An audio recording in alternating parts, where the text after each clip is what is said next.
Ladies and gentlemen, we are live. We are live and back at it again, folks. It's a terrific Tuesday night. We got some NXT Great American Bash tonight. Stacked card. We're even getting a Joe Hendry concert and so much more to talk about and get into. So click all those buttons, get in the chat, say hello, don't be quiet, don't be shy, and don't forget to strap in, strap on, grab your snacks, grab your feel good, and welcome to the Wrestling for Life Network. Let's go.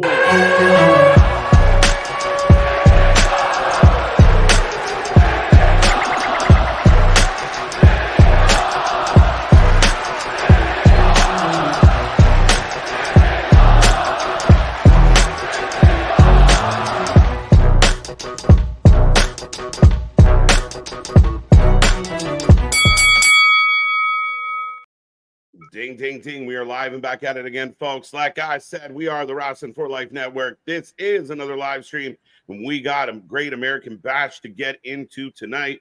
NXT going to give us a little bit of a show. Night 1 of 2.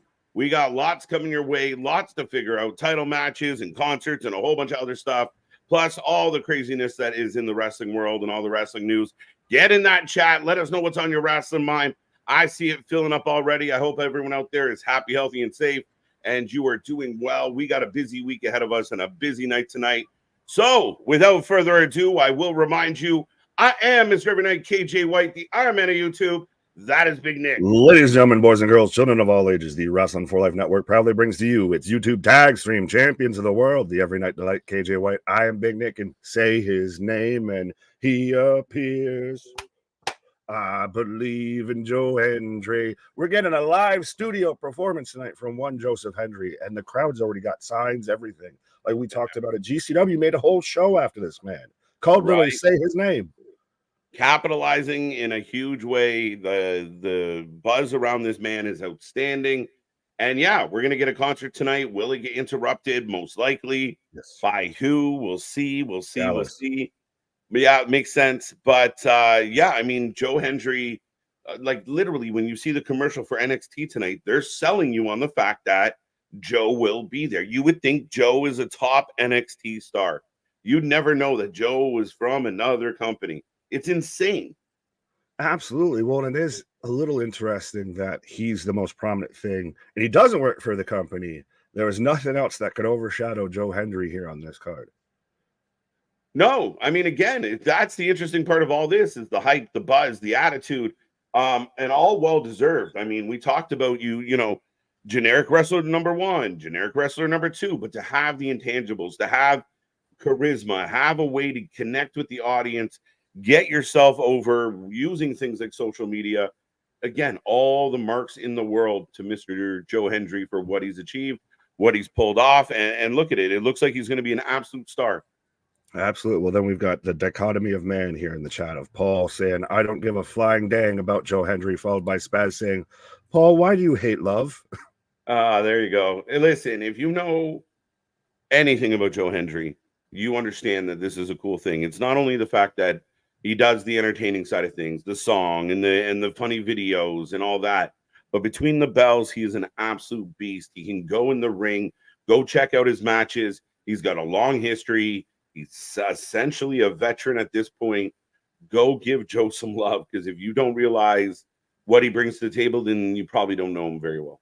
Well, and there's a reason why when, say, Kurt Angle goes and does, wrestles in the UK and everything like that and wants to have a match, he picks Joe Hendry. Cody Rhodes goes and has a match in the UK after being in WWE and everything, picks Joe Hendry to have the match with. Those are top guys, and everybody wants to work with this guy because, like you said, between those ropes, from bell to bell, this guy can go, is one of the top talents in ring. Then just has this fucking even better ability to be, just a walking meme. The man is literally social media incarnate, I feel. He really is. I mean, again, he shows, like we just interviewed Ben Bishop. We've talked about Chelsea Green and Matt Cardona. There's been athletes out there that maximize social media, use it to their advantage, get themselves over, spread the name, spread the word. This way, companies are, take notice. They might not know who you are, but they'll find out pretty quick if all of a sudden there's a lot of buzz. Like if every time you're going to your social media, this Joe Hendry guy is getting retweeted, You want to know who's getting the clicks. Well, and it's like I believe Ben actually said it of if you're a guy that's not getting minutes on TV or isn't getting booked or isn't getting paid attention to, or oh well, I should be higher up on the card than I am and everything.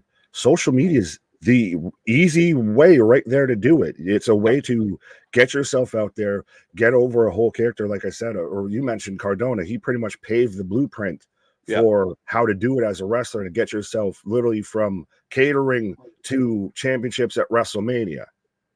Yeah, and that's it. I mean, again, even if you do for some of these athletes, you know, you get a couple minutes a week on television, it's not enough. It's not enough to tell your story, convey yourself.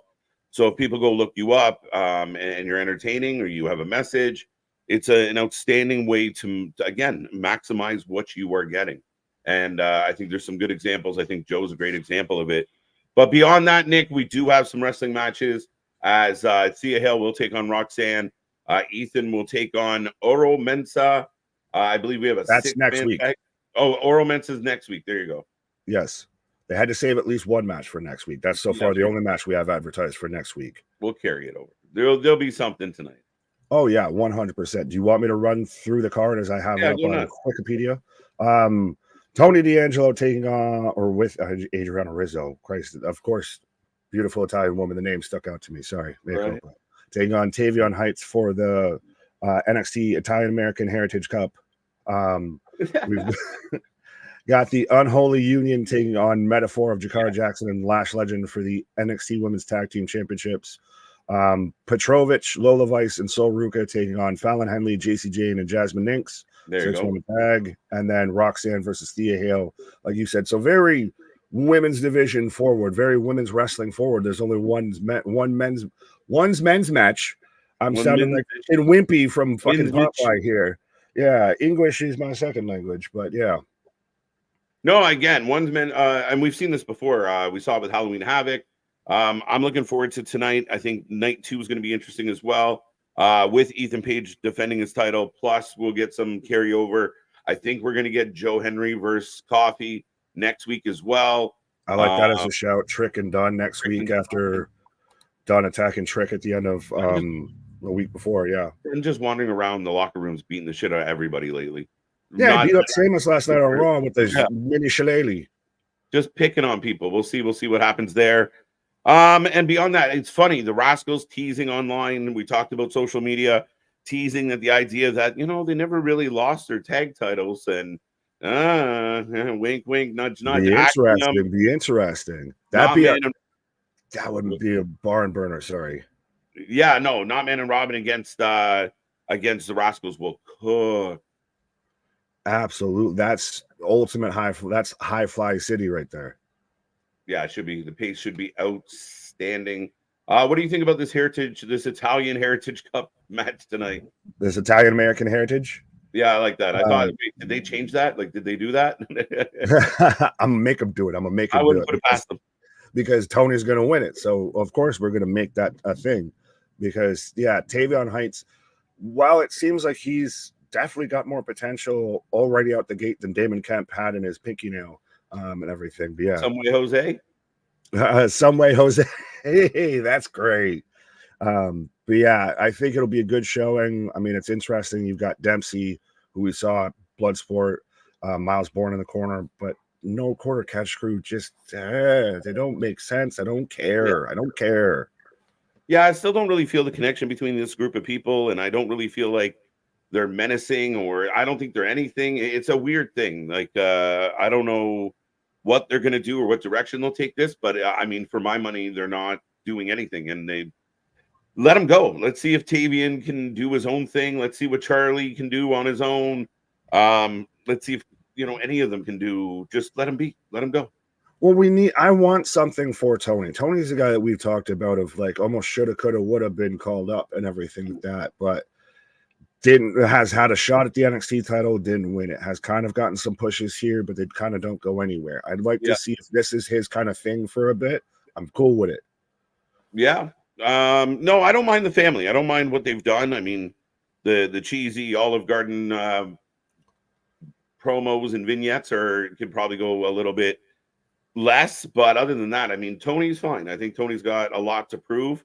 Is he quite there yet? No, but we'll see what this Heritage Cup run does for him, as I don't anticipate he's losing tonight. So we'll see. Someone I don't think is losing tonight, Roxanne Perez taking on Thea Hale. Who do you have for that match there? Roxanne. Thea's a nice little challenger. She'll be fun. She'll lose. It'll tie into this whole, the chase you is not winners. And then Roxanne has a busy little time coming up. I think Stephanie is going to be knocking on the door very soon, if not tonight. Julia said goodbye to Marigold.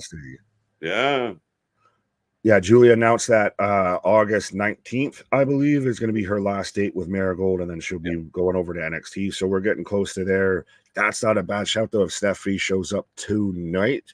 And because she, to the dismay of some people, she just ended all her dates. So she's good to go like today. If not today, yesterday. Right? Just pulled, shoot, and ran. There you go. Right? But yeah, so we'll see how that plays out. I mean, it should be an interesting match. I think it's going to be an actually surprisingly good match. I think Roxy and Thea are going to put up a good pace and have a really good match. I know Squirrel Girl drives me nuts, but I think this is going to be a good match.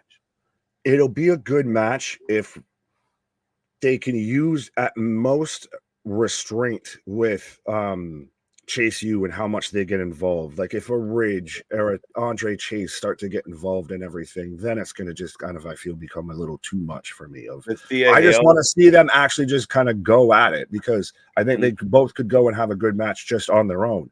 I don't need Ridge showing up and trying to help like a fucking lumbering idiot. Right now, with a couple minutes left on the clock, maybe we should say hello to the people. Rapid fire.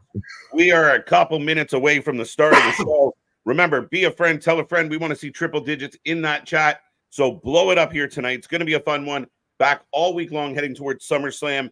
An early start time on Saturday. We will be here live. Don't miss that. Click the little bell. Plus, we got so much more coming your way. All right, let's say hello to Roman, Clay, Damien. Always looking forward to some things. Eric's got a long one. We'll come back. The other Eric says, good evening. A little shorter. AB. Good evening. Yeah, what's up? What's up, AB Christian?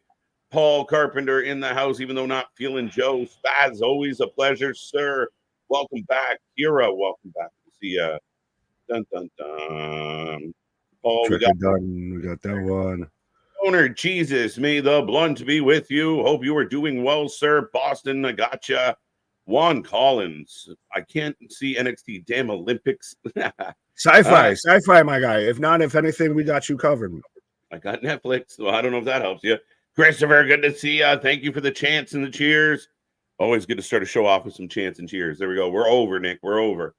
Well, fair enough. Well, I just want to touch on this real quick. And I say this with all due respect. If Stoner Jesus out here looking like Christ, now I'm blanking on the goddamn name. Wyatt family that just took his mask off. Dexter Lumis. There we go. Sorry, took me brains lazy Susan. Jesus reminded me looking like Dexter Lumis out there in the profile picture. There you go. Shout out to, I'm glad we got that out of there. My cable took away my good channel. Sorry to hear that one.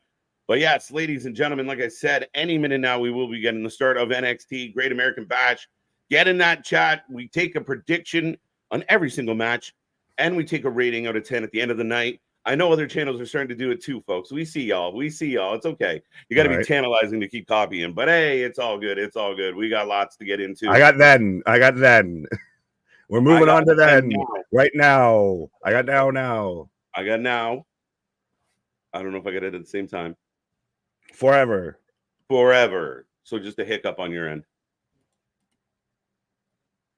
Dun, dun, dun. Ladies and gentlemen. Together. We are together. We're ready to roll. And we welcome you all back to the stream.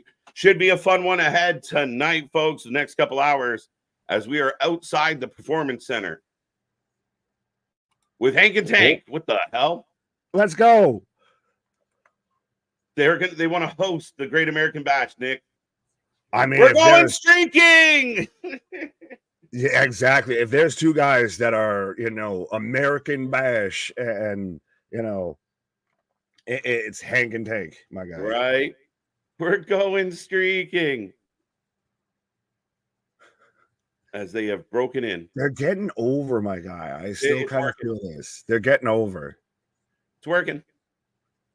It might be just over an NXT thing, but it's at least getting over for now. It's me and you, like sitting at that computer there for a second. I was like, Jesus Christ. Right. Oh, well, the coat hanger trick always works. A firewall. No, thank you. Drywall. This is ridiculous, folks. As we are, you said, no, that's us. That's you talking to me. No, Nick, that's drywall. No, Nick, turn around. Stop yelling at it. Oh, we got lasers. Dun, dun, dun, dun, dun, Catherine Zeta-Jones, she dips beneath the lasers. Oh. Right. Well, I got Mission Impossible last night before Monday Night Raw. Now I got Mission Thick Possible on my screen on NXT. Right. I'm here for Josh Alexander. I love it. I love it. Oh, wait. Where are we now? We're in a tunnel. It's time for the Great American Bash. They're going to kick the power on. There we go. Red, white, and blue everywhere. They're very much that like high voltage tag team and everything, my guy. I dig it. Yeah. Like I said, we even got grills. We brought the barbecue inside. Making me hungry, bro. Facts. Popcorn. Okay. Popcorn and burgers. I like it. I can get down. Who brought the salad? Interesting choice, but who brought the salad? We're not friends anymore. Yeah, definitely a white person. Definitely a white person. As we got Roxy walking in the building. Now, would you have the rest of like the NXT talent out there at ringside having their cookout and everything? You just see them, yeah, right. That's they do it. They've done it before, and they do it all in like catering or out in the back of the fucking parking lot. Do it at ringside. Oh, what is this? As the family family this is the most awkward stare down ever. Well, we know about the NXT parking lot. Oh, Oba Femi. Apparently, Oba just parks in the middle and says, "Tell me to move." Exactly. Well, would you be the one that wanted to tell him to move his car? No. As here comes Metaphor kicking this one off. As Lash Legend and Jakara Jackson are going to take on the champions. The Unholy Union, Alba Fire and Isla Dawn. Your ginger brethren there, your Scottish UK brethren. Right. Well, that's when we go back to Catherine Zeta-Jones. Roman, what up? Anthony, what up, Damon? Mike, awesome. Rachel, what up? Juan, I think we got you. TJ, what up? Ronan. Denisha, what up? Bradley, what up? Bradley. Right. TJ, yeah. So who you got in this match, sir? I think this is where we're definitely going to disagree. Yeah, Unholy Union's going to keep that title. They got a title defense coming up on Friday, so this is just a nice match. Yeah, switch it up. I wouldn't mind seeing the idea of Jakara Jackson and Lash Legend versus Jade Cargill and Bianca Belair, my guy. That'd be a huge jump for them. But hey, I mean, I wouldn't hate it, but that'd be a big leap. I can't see the Unholy Union losing, but you never know. And I'm not going to bet against them. Girl. Fair enough. Keep it in your pants, my guy. But yeah, no, I 100% could see, probably will see, almost should see the Unholy Union pick up the win here. We've been wanting them to get a push for a while. Mm-hmm. I would like to see them win tonight and on Friday, so then it doesn't feel like they just got the titles because of Scotland and because of Clash. So yeah, either way, I think this is going to be a really good match. And now we've talked about this of how stop putting women in tag teams because we need singles women's to go after the titles. Like, what the fuck? How do we get there? There's a lot of women, and you will see it tonight, highlighted very much so. Something you and I talk about all the time is that there is no women's division booked better and more prominent than the NXT women's division. And that's out of all the wrestling. A shout out, an honorable mention goes to TNA, but it's NXT, TNA, and everybody else as far as I'm concerned. Right. But folks, let us know who you're taking for this match. Jakara Jackson and Lash Legend Metaphor taking on Alba Fire and Isla Dawn for the NXT Women's Tag Team Championships. Unholy for the win. Unholy for the win. Unholy Union for the win. Alba and Isla for the win. All right, all right. I think you're in the minority here tonight to start this one off. That's fine, and like I said, I'll happily be wrong because even if, as Larry instantly get jumped on the intro, jump start. All right, I'll happily be wrong. I really like what they're doing right now with Lash and Jakara, so I just kind of want to keep that going, just put that energy out there. Yeah, and you know what? You're not like if they were to win, if they were to shock us tonight, I think it's a cool move that it could. You should tune into these shows. You never know. Don't just write off a nothing match. I love that, and the idea of them going up, challenging Jade and Bianca, not a bad shout. However, what I'm looking at on my screen right now, I do not want to go away anytime soon, and I'd be more than happy to watch them retain. Fair enough. As we finally got bell ring, as we're starting off with Alba Fire and Jakara Jackson. Red, white, and blue ropes, as well as ring posts, as well as whatever you call the doily flags on the guardrail. I don't know. I'm not. Do I have the George Washington wig on it or anything like that? No. Right. We should have gone all out. We should have grabbed the white wigs and no, because then we would have just been like invading you or whatever. We would have just taken on the British. The British are coming. Cheeky. But I do like very much that going a bit to the old school vibe of having the red, white, and blue ropes. Of it does feel a little bit more like this is actually like summertime party wrestling, and it's just I think it's just wrestling's got a vibe to it as a whole. So now it's just a little nostalgia itch. Amazing, right? Oh no. Unholy Union. The Blonder Witch has a ton of charisma. The Blonder Witch, there's a brunette and a redhead, or an auburn and a redhead. Well, there's dyed red, and then there's the true. So I mean, like the strawberry blondish. I'll give you that a little bit, Bianchi, but it's a little more red. Alba, the one. No, I think he's talking about. Well, that's Isla. God damn it. As the champions are in control, Lash not in her corner at the moment, and Jakara clearly in trouble. And the thing, what makes it even worse of my flub there is because I was going to come back with how you always called her Isla Dawn. So it's like you messed up and knew the punchline. Oh, big boo. Yeah. As Lash, oh shit, just palm that lady out of the building. I will say this. I think if Lash Legend and Jade Cargill got in the ring right now together, Lash Legend is actually the better wrestler. Like in ring. I don't know if I've seen enough from Lash either, though. Maybe not miles apart, but I don't know if I could go that far yet. Fair. I don't know. I've always been having that soft spot for Lash. Call me tricked. She's my Kit Kat. All right. As we go to the first commercial break, right before the break, Jakara and Lash got to come back, and they are standing tall right now, folks. But we are in that commercial break, so I will remind everybody out there, we are back tomorrow for Dynamite. Thursday, our SummerSlam preview. Friday, the go-home show for SummerSlam. Also, the kickoff earlier that day. We will be live for that. And then we're back for SmackDown and Rampage Saturday. SummerSlam, 5 p.m. Eastern time. We go live. We'll probably catch a little bit of Collision as well. But we got lots to talk about, lots to get into all week long. And then there's more events on the horizon. We're heading towards All In. We got more TNA, more GCW, more House of Glory, more. Absolutely. And well, since we were talking about hair color here, and now we've got a hair color conspiracy here from Paul. Speaking of Becky Hogan, no one was talking about her or calls her Becky Hogan, but I'll give you that. You think they made Alba Fire change her hairdo because of Becky's hairdo? No, unrelated. It's a ginger-spiracy. Yeah. What up? Hey guys, I probably won't be around for a while. We found out that my T's and P's, my guy. T's and P's. Brother Fluff Salisbury. Thoughts and prayers, man. That's it's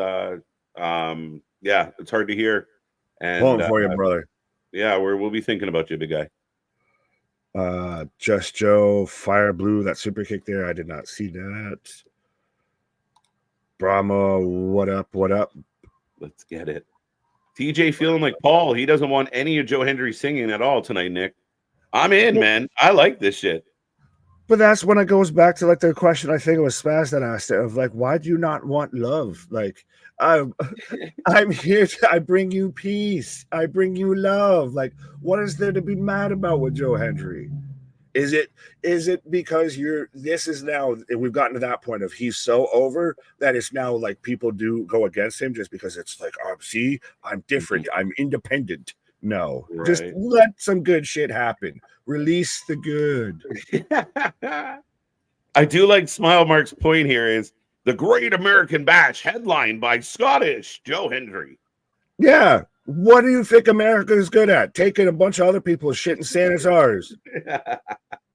Yeah. No, that's a Boston accent. That's not Scottish. You guys are crazy. Yeah, that's true American. What's up, AK? I believe in Joe Hendry. Jair Damien, the leader of the Hopium tribe. We knew we could rely on you. I'm mad at Joe Hendry. Dun dun. Okay. I'm sure he's upset about it too, my guy. What's up, Mike? He's wiping away the tears with $100 bills. Right, no shit. Again, remember when viewing the broadcast, it is important to remember to hit the like button and subscribe button. Thanks, guys. Ken, love the reminder. Appreciate it. Don't forget to hit that like, share, and subscribe, folks. Anywhere you know people are talking about wrestling, any chat rooms, any Facebook pages, any social media, if you could share the link to this stream, we would love you for it.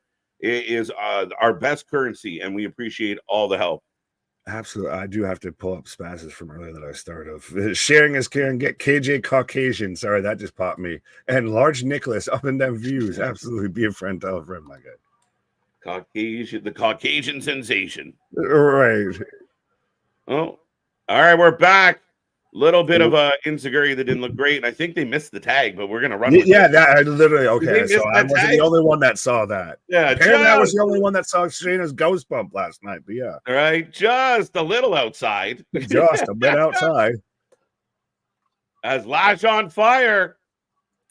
When have you seen that of the step up knees to the ribs, fall away slam, kip up?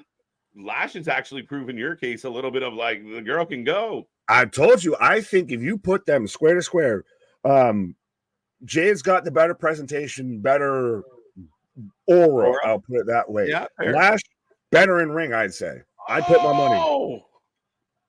Choke slam, two go. That was close, my guy. Don't tell me your heart didn't skip a little beat there. I thought, oh shit. Stopped a little. Holy shit, that was close. I told you she can go. Lash is killing it. Yeah, no, me too. You missed the tag for sure. Yeah, no, that was a whoop. Whoopsie. Oh, shit. Lash gets popped by Alba, and then Jakara gets popped by Isla. Oh, that was a sorry ass code breaker. Swanton. No, he had to hold the code breaker. It wasn't it. But it was just like fall. We fall now. Yeah. I thought you got us Jakara. Like, oh shit! It's a setup. Okay, a little gingerly there. Not to make another ginger joke.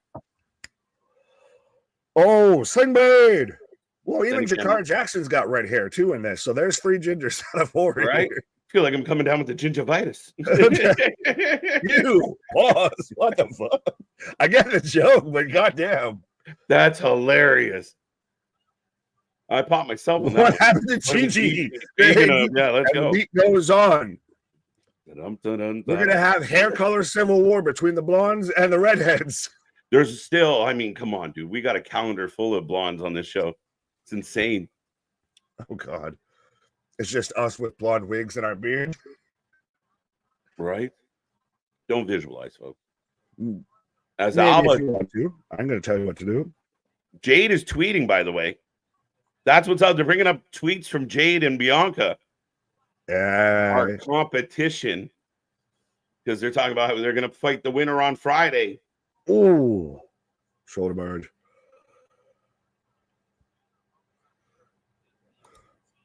Eric popping for the ring ropes. Yeah, there you go. Brand Smart. NXT brought to you by Peroxide. Lash has got Alba up. Tagging to Jakara. A fun match to start the show, to be honest. Oh, Oh, wheelbarrow. one, No way. Get there, two. Isla. Whew. That was good. That one wasn't that close. But that was a little close to that, grand slam that Jade hits. Cheeky son of a bitch. Oh, grabs onto the ropes. There goes Lash. We're getting NXT chance. Right. Got me tongue-tied over here. Well, I realized you were talking. No, I thought we were on SmackDown and went to darkness. Oh, misses on that super kick. Thought she blew her leg out, to be honest. Yeah, I thought that was going to go a lot worse. It's over. It's over. I love this move. The evil touch. Sign me up. Pause. But is it interesting that we're finally getting to the point to where we have actual tag team finishers in the women's division? Yeah, it's good. And I mean, that's one thing I know we tease the EDM girls, but their tandem offense is outstanding. They have a lot of moves that work together. They were really the front runners for the tandem offense in the women's division. But these two are killing it, and big win. Like I said, I'm not mad at it. We both wanted both of these teams to really get a push. Lash and Jakar have caught on recently, but we've wanted even since they got drafted up, and even before then of Alba and Isla to really get some push and some momentum behind them, get actual time. Yeah, now they've got a couple wins under their belt. I mean, again, I still think they're going to win on Friday. I don't know why. That would validate, like I said, that would validate that they didn't just win it at Clash just because of Scotland. We got company. Well, because Aura's out there, so Ethan Page now, well, you've been jumping me this whole time. Cut the music. All ego in the house. I think Noam returns next week. And helps Aura win? Not to help him win, but return as far as carrying on, taking over the rivalry. I think Ethan beats Oro pretty handily, but I think Noam. And then it goes to Ethan versus Noam? Possibly. Unless Joe wants Ethan. I think that's the match you have. Or a Joe Mensa. Right. This is the best look you're ever going to get at my NXT championship. Oh, wait, he pins him again. 1, 2, 3. Yeah, you ain't winning tomorrow then. You definitely ain't winning tomorrow. No. The laws of wrestling. The baby face goes over on the go home, then you ain't winning. It's the 2024 1-2-3 kid. Next Tuesday, Aura, who just pinned the champ again for, I believe, the third time. I love it. I love it. That's how you don't need an eliminator match. You just keep having them pin them. Fuck it.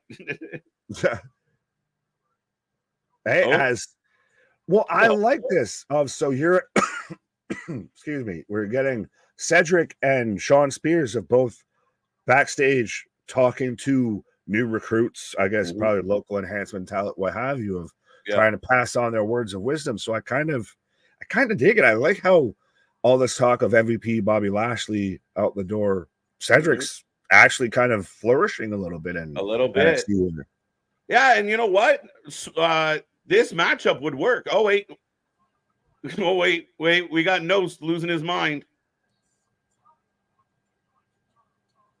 Cedric won. Oh, we're going to get Jensen and Cedric. I was kind of liking him before, and now I'm getting more and more behind Brooks Jensen. Like I said, the host. There's something there. The jacket on Hank. What? Why would you see the jacket? Did you see the jacket? It's a jackal. It's a jackal. It's a jackal. See the jacket. Oh, I just got it now. It's not even official. Man, looking like he's running for office in Florida with that fucking suit jacket on. Yeah, I kind of see what they're doing now with Jensen and Spears. I like it. The only issue I had with that little segment was what the hell was Spears wearing? This he's always, whose fit is better, folks? That's a poll. That's a poll, KJ. Book it of whose fit is better. of Hank with his suit jacket or Tank with his suit jacket. That is because the fit is very much like they're running for office in Florida. We're at 79 likes, people. We can get to that triple digits. If you're watching right now and you haven't clicked like yet, please do so. We are almost. We're at 74 watching us. If we can't get to triple digits, be a friend, tell a friend. That suit jacket, both of them. Yeah, America. Yeah. That is all the America. Well, and a fitting though, like I said, that NXT's in Florida of all places. Like that is the most America place of America. As we are getting an ad for SmackDown. Marvin asking, sorry? Oh, go. Asking, can you see Spears and Cedric as a tag team? No, I can see it as a rivalry. And you question what Spears was wearing. Like I feel like he's kind of been wearing that. I know, but he's the chairman. Robe. He's all this. He's like the weird theater coach at a high school. Yeah, like it's a weird robe. Like it was like a dress robe. You're a wizard, Larry. Let's go. That's what we want, Kira. Let's go. Get all your friends. 100%. Be a friend. Tell a friend.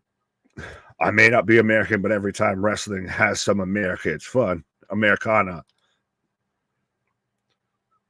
Yeah. I don't know. You're a fellow Canadian. Can you speak on that? Yeah. I mean, again, y'all. I mean, when you guys do a party, you go all out. I'll give you that. I mean, if you like to more see the Hurricane Runners and the Poison Runners than the Americana. Right. No, I mean, at the end of the day, I mean, when it comes time to splash that red, white, and blue everywhere, y'all do it pretty well. So, right.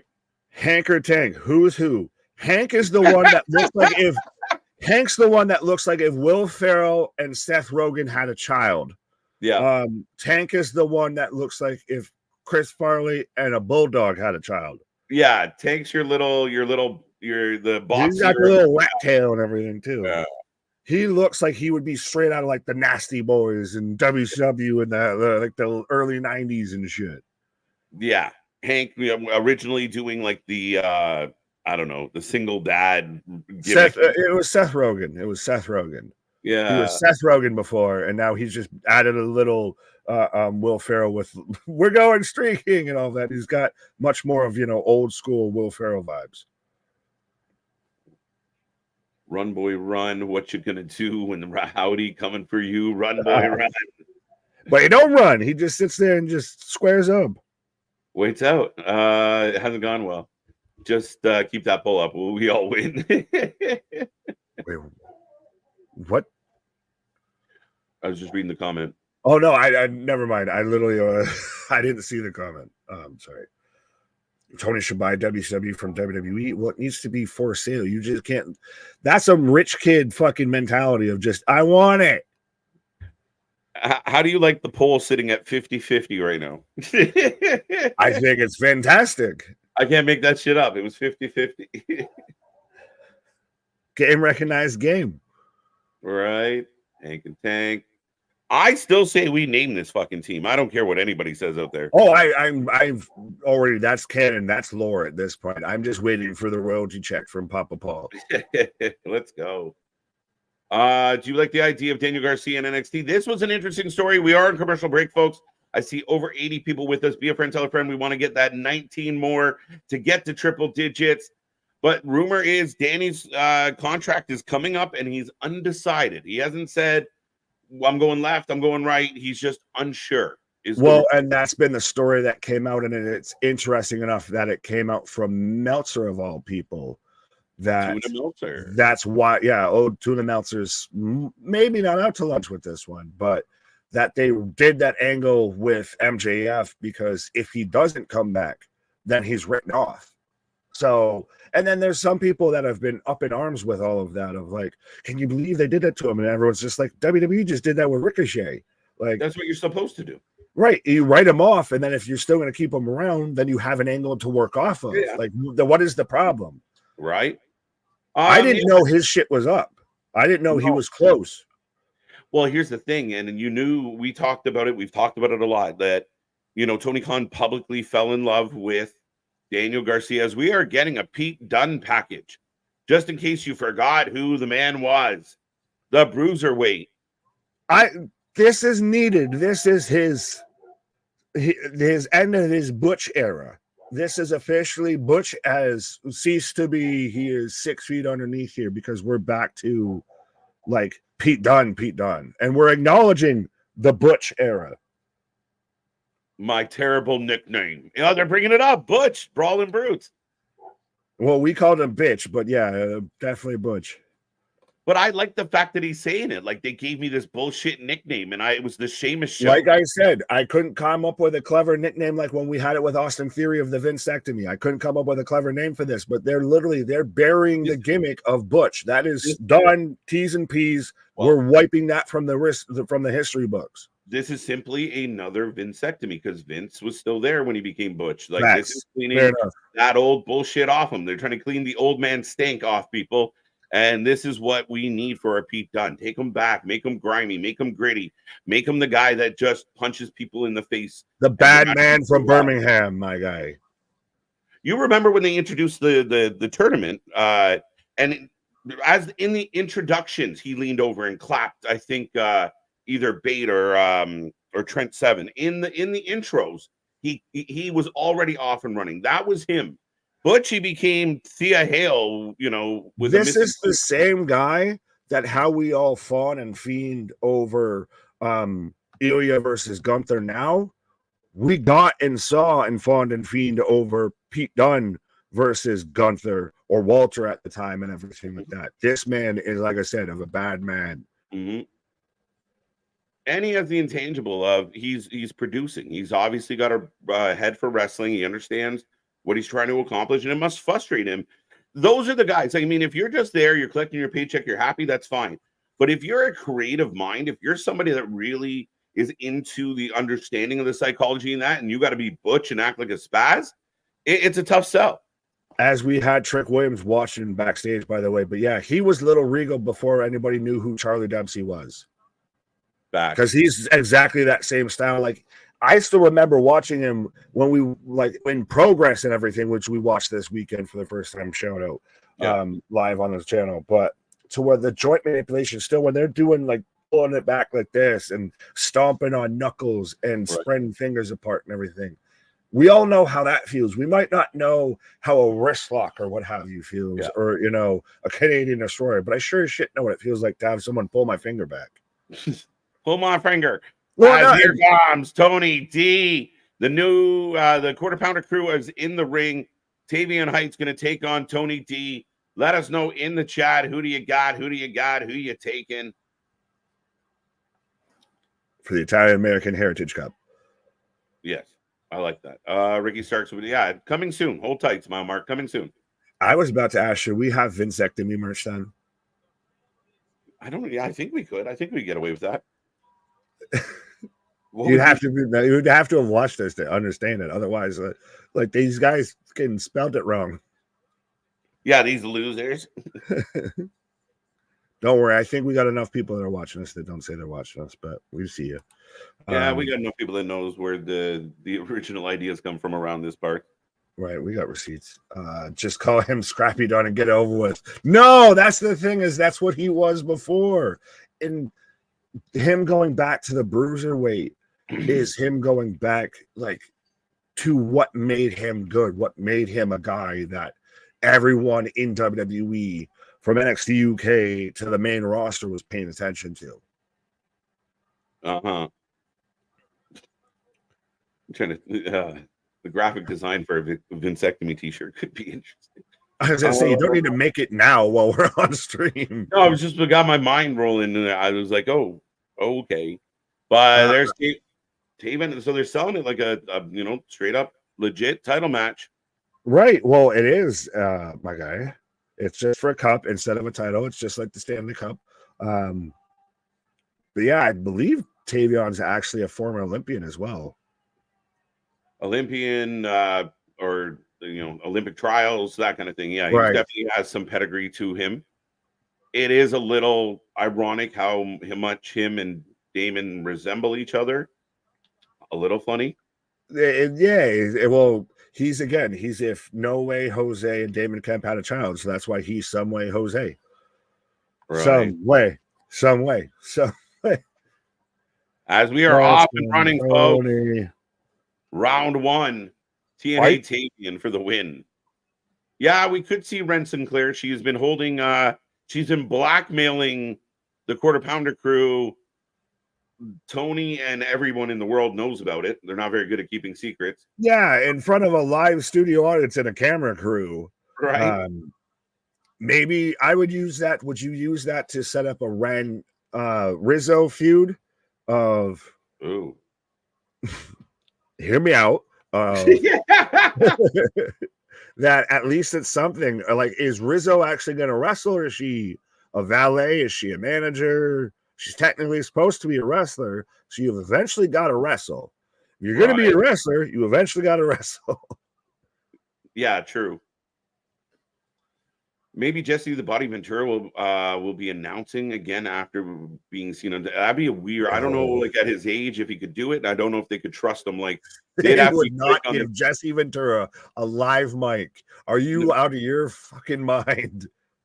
And he might be perfectly fine. He'd go like an hour and a half, just the wrestling's great, and then out of nowhere he'd be like, the earth is flat, and then now you see, Michael, that's why the aliens come down. Crop circle. Like he'd just go out. He'd go out to lunch out of nowhere. He'd go out in the left field. Yeah, Tony just throwing around. Yeah, I don't see it at this point of history, AJ. Right. Do you think Triple H or HBK would is Lucha Bros very good? Yes or no? Wow, Damien made me work for that one. I know I'm the PR department for them. Yeah. I think they have a history of treating the talent that they bring in well, Nick. I think a lot of people are jumping ship for that reason. Absolutely. Well, and you get the weird narratives online and everything like that, but I think that they would. And it's also, you do have to run into the issue of you're now could you potentially start to get into a logjam to where if you bring in Penta right now, where's he slotted, and that's going to be acceptable to some people, because everybody always thinks that everybody has to get pushed to the top the second they sign, and which isn't the case. But yeah, they'll bring them. I think if you bring them in as a tag team, and if you're looking at what Triple H is doing with potentially MCMG, DIY, Axiom, and Frazier, they're all tag teams with pace that all can fly, that are all able to kind of turn it up, and I think Lucha Bros fit right into that. How does this here? Yeah, that's a good question, Anthony. A really good question. You call the action, I will pull up the rules because it's under British round rules. As the round comes to an end, basically, I think there's 5 rounds. If you score a pinfall or submission, the round ends, and whoever has the most points at the end of the fucking fight wins the fight. It's pretty much there's Ren. Ren and Rizzo team up. No, I think they have a feud. Oh, 3 rounds. So yeah, I think 3 rounds sounds. I don't know. Is it 3 rounds or 5 rounds? Well, I went to the British rule. So according to Wikipedia, it's defended under British round rules, which if you click on it, is match consists of 6 3-minute rounds with 20-second breaks between each round. Okay. I don't feel like that fits. Matches are 2 out of 3 falls. Again, doesn't seem like that fits. It's basically like the Pure Championship. Hold on, I will look up the official rules for. Spears might be working on that, DJ. Spears might be working on that idea, so hang tight on that. We'll see what Spears is up to, what he tries to do with Jensen, but I'm really curious to see. I think it's 3 rounds. You might be right. I have no idea. KJ and Nick, you think Ricochet? Manson. This one is a tough one. I think it's a possibility. I really do. And a lot of people talked about him leaving, going elsewhere. I think none of that is substantiated. I thought he was coming at Money in the Bank. He didn't, which really surprised me and makes me think, but we'll see. I'm leaning yes right now. That he shows up at SummerSlam. I would hope so. I'd like to keep him in WWE. I think it'd be a good way. And again, we talked about it of when he got sent off. That's either the most gratuitous send off in WWE history or we're still doing business. And notice how it's become all quiet on the Western Front when it talks about Ricochet going anywhere else. Silence sometimes speaks louder than noise. 100%.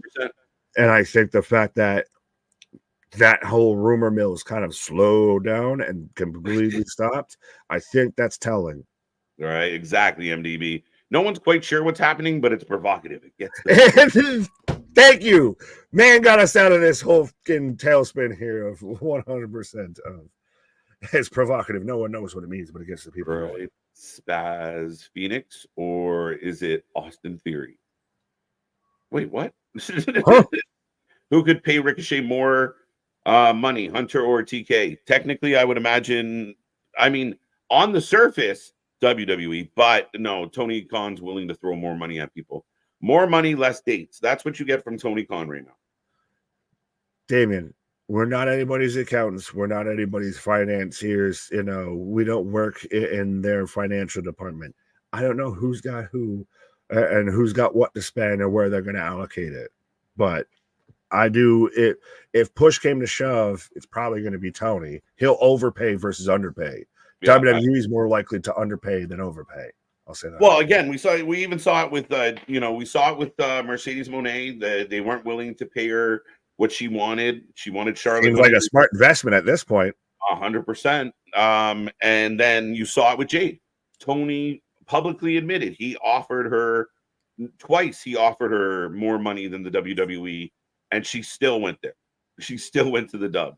Well, so that's when it gets to, like we've talked about, if these are like almost sports contracts at this point. This isn't not even just literally of how much I can throw at somebody. It's literally, well, that's cool. I'll take down the max contract so I can go over here and to where I know I'm probably going to get minutes or I'm going to win and shit like that. Yeah. As we're back in action with Tony and Tavion up on the top rope, setting up a superplex. Chris, I'll believe it when I see it, dude. Ooh. Everyone said MCMG was going there. Everyone said other people were going there.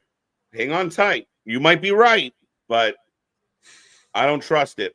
I tend to rhyme from time to time. You might be right, but it ain't a crime. Right. But you need Ricochet. Yeah, it's again, I think the biggest thing that's telling to me is that everybody's gotten really fucking quiet about it. That to me is more telling than anything. Yeah. Because that's the last thing that we know dirt sheets and the IWC ever is quiet. So if they're quiet on something, that means that it's not going the way that they wanted it to go. Right. MDB, I'm not going to read this one out loud, but I love it. I think that's amazing. You're not wrong. Ricochet ain't going nowhere without his wife. I don't know if that's true either. I could definitely see him and his wife happily working in separate companies. Tony got a pin. There we go. He got a point. We got a point on the board. Ren. Hey, that's what I'm saying, though, is Ren's going to fill in. She's going to be the new porter. She's going to be the Rizzo of the old Curtis Catch crew because she's out there of, she's slapping your ass in line. You son of a bitch. You get out there. She's playing fucking Mickey out here. Oh, Mickey, you're so fine. You're so fine. You blow my mind. She's out here getting him fired up. Oh, this is not going well. Again, flashbacks to my ex watching this shit. What the hell is going on? Whoa. This episode of wrestling is brought to you by Dr. Seuss. Maybe we go by the bay. Maybe play with some clay. Maybe it's some hay. Hey, what do you say? We just may. Oh, right. By 3. So, see, it's got to be 5 rounds. We're tied at 1 going into the 5th round. There you go, Boston. We're on round 5. Fight. What did the 5 fingers say? What did the 5 fingers say to the face? Slap. Graves has put out a few posts to make it seem like he's not okay. Hope he is. Fair enough. That's interesting. I hope he's doing all right. I don't follow that closely. Yeah, as Red to the side arguing. So she helped him get the pin in round 4. I have a feeling she's going to cause problems and hurt him in round 5. Well, that's where we're starting to see the little tension. I think it's going to be, you're seeing this a little bit of a power struggle between Dempsey and Ren. You're going to see Dempsey try and do something that's going to turn around and cost Tavion, because that's, like I said, if we're setting up we're almost going to get straight a 5-on-5 here match at some point of Tavion, Dempsey, and Miles Bourne taking on holy shit, Stacks, Tavion's Crucifino, and D'Angelo with Rizzo. You might have I might have gone with quarter pounders against the family. It might have saved you some time there. Sorry. Oh, Ducks under. But Tavion putting on a bit of a show here tonight. Oh, yeah. Kid's talented. Belly to belly, vicious. I do too, but a lot of people shit on him and Mella. Yeah, people need to mind their own fucking business. Being in a relationship's hard enough without people. Parasocial relationships with people is fucking dangerous. Yeah, keep it to yourselves, folks. If you can't go and touch grass, at least smoke grass. Yeah, fuck. You probably go touch it if you smoke. Well, you technically are. All right. Vine Buster and your winner. And still your Italian American Heritage Cup champion, Tony D'Angelo. Fill the cup with pasta and meatballs, folks. I'm going to let you have that one. You get a pass. Does that count? Does that count? That's your one. That's your one. There you go. The family getting the dubs.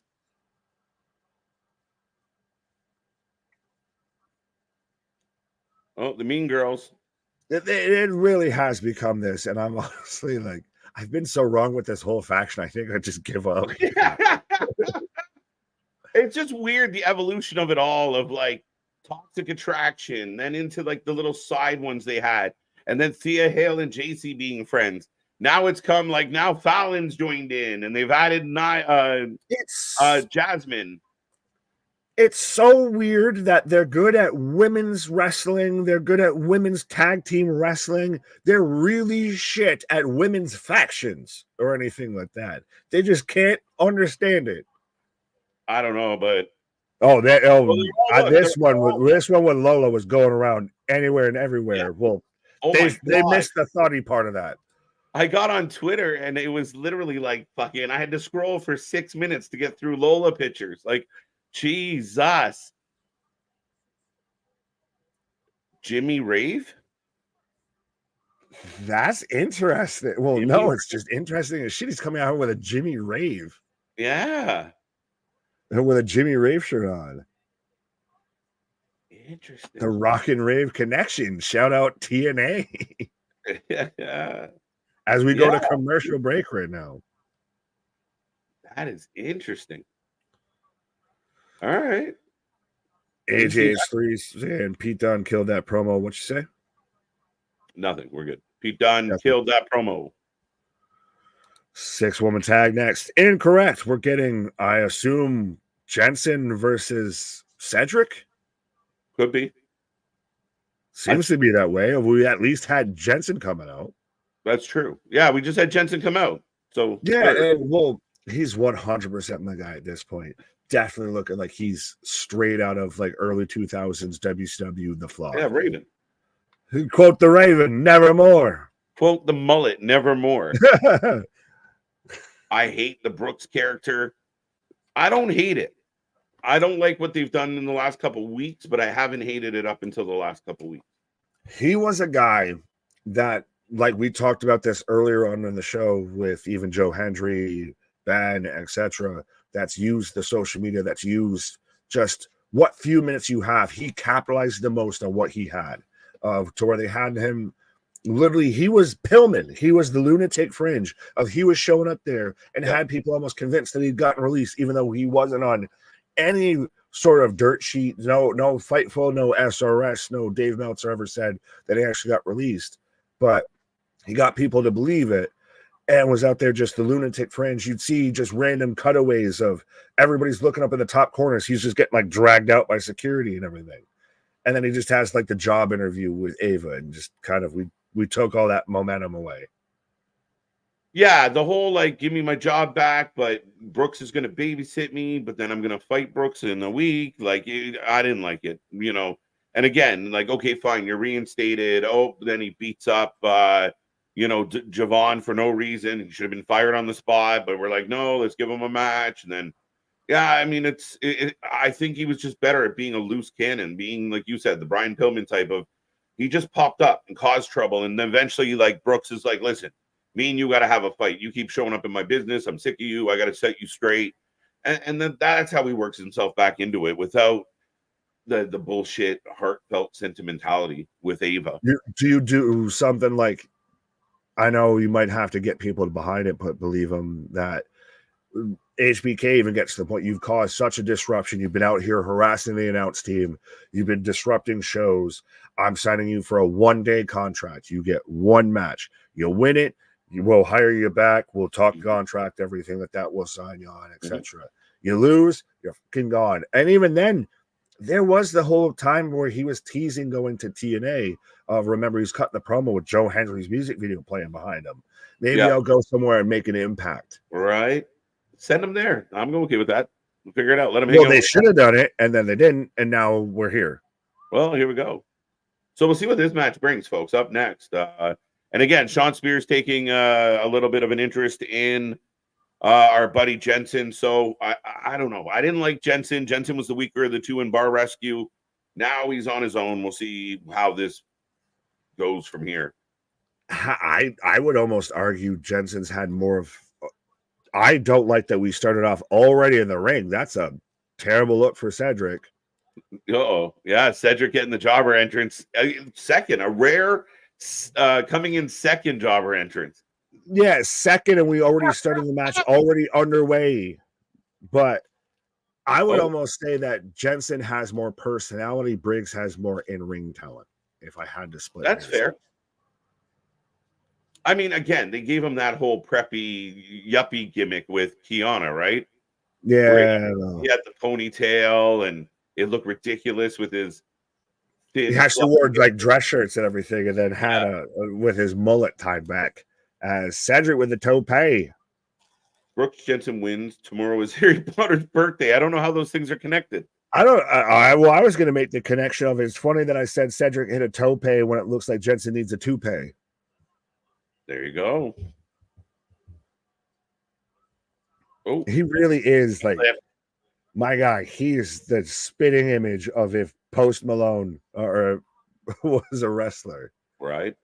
Just minus the tattoos. He's Jungle Boy and Post Malone combined. One way to put it. Goes for I forgot why is fucking Sean Spears coming out here like his goddamn Sith Lord. Everything. Right. Just the arms crossed like this of yes. Soon, Jensen, we will take over the NXT. Those jackets kill me. They're hilarious. Where do you even get those? Are those custom made? How much do clothes cost in the Matrix? Yeah, how much do the clothes get exactly? Oh, big shouldered block into the corner. Yeah, and the Tree of Woe and not Jericho. Two guys. Human biography. Not yet, actually. I'm usually like a few days behind. Yeah, well, yeah, we tend to be doing this and have other lives, so at times it gets hard to consume everything. It was a busy Sunday night, that's for sure. Yeah, we twice. Like WWE should have hired Ravens to a legend deal, have Jensen. Oh, there you go. The new Ravens flock in NXT, but he's manager only. You get Jensen and a few others. Yeah, maybe. That's when Anthony, if you're still listening, help me out with what he had. Raven had something like that in TNA, and that's when we got the CM Punk. Or no, that was Ring of Honor. But no, when we had, or was it that? But yeah, no, we had Raven was doing that for a little bit, I feel, in TNA. Wasn't it something silly though? Like it was very Clockwork Orangey. Like I remember that because we had the Clockwork Orange match. Yeah. So yeah, I'm trying to remember the name. Like Raven's Nest or something like that. Yeah, it was one of those that got close to it. But yeah, we're going on a tangent here. Right. Oh, Cedric with a fucking clean ass into a Michinoku driver. 2-2-2. Yeah, it was either the Nest. Did he have a fucking group called The Calling? No, that's a terrible 90s, early 2000s, actually early 2000s band of, I remember lately, I'll go wherever you may go. Oh, that's yeah. See, I'm smart sometimes. Wait, I thought you were singing Creed. So we only have 2 matches announced for next week so far. Fact. Yeah. Both men on the top. Oh, the little double judo chop. Gathering? No, that sounds like ICP. Serotonin. Oh, that's another one. See, I remember the Clockwork Orange. Yeah. Two go. I forgot that they had a group. Where is it? Serotonin. Fuck? But that's where you got Jimmy Rave was started off in there. But that's why I was trying to remember, where did the dog collar match between Raven and CM Punk happen? Was that in Ring of Honor or was that TNA? I don't think it was. I think I don't think that was TNA.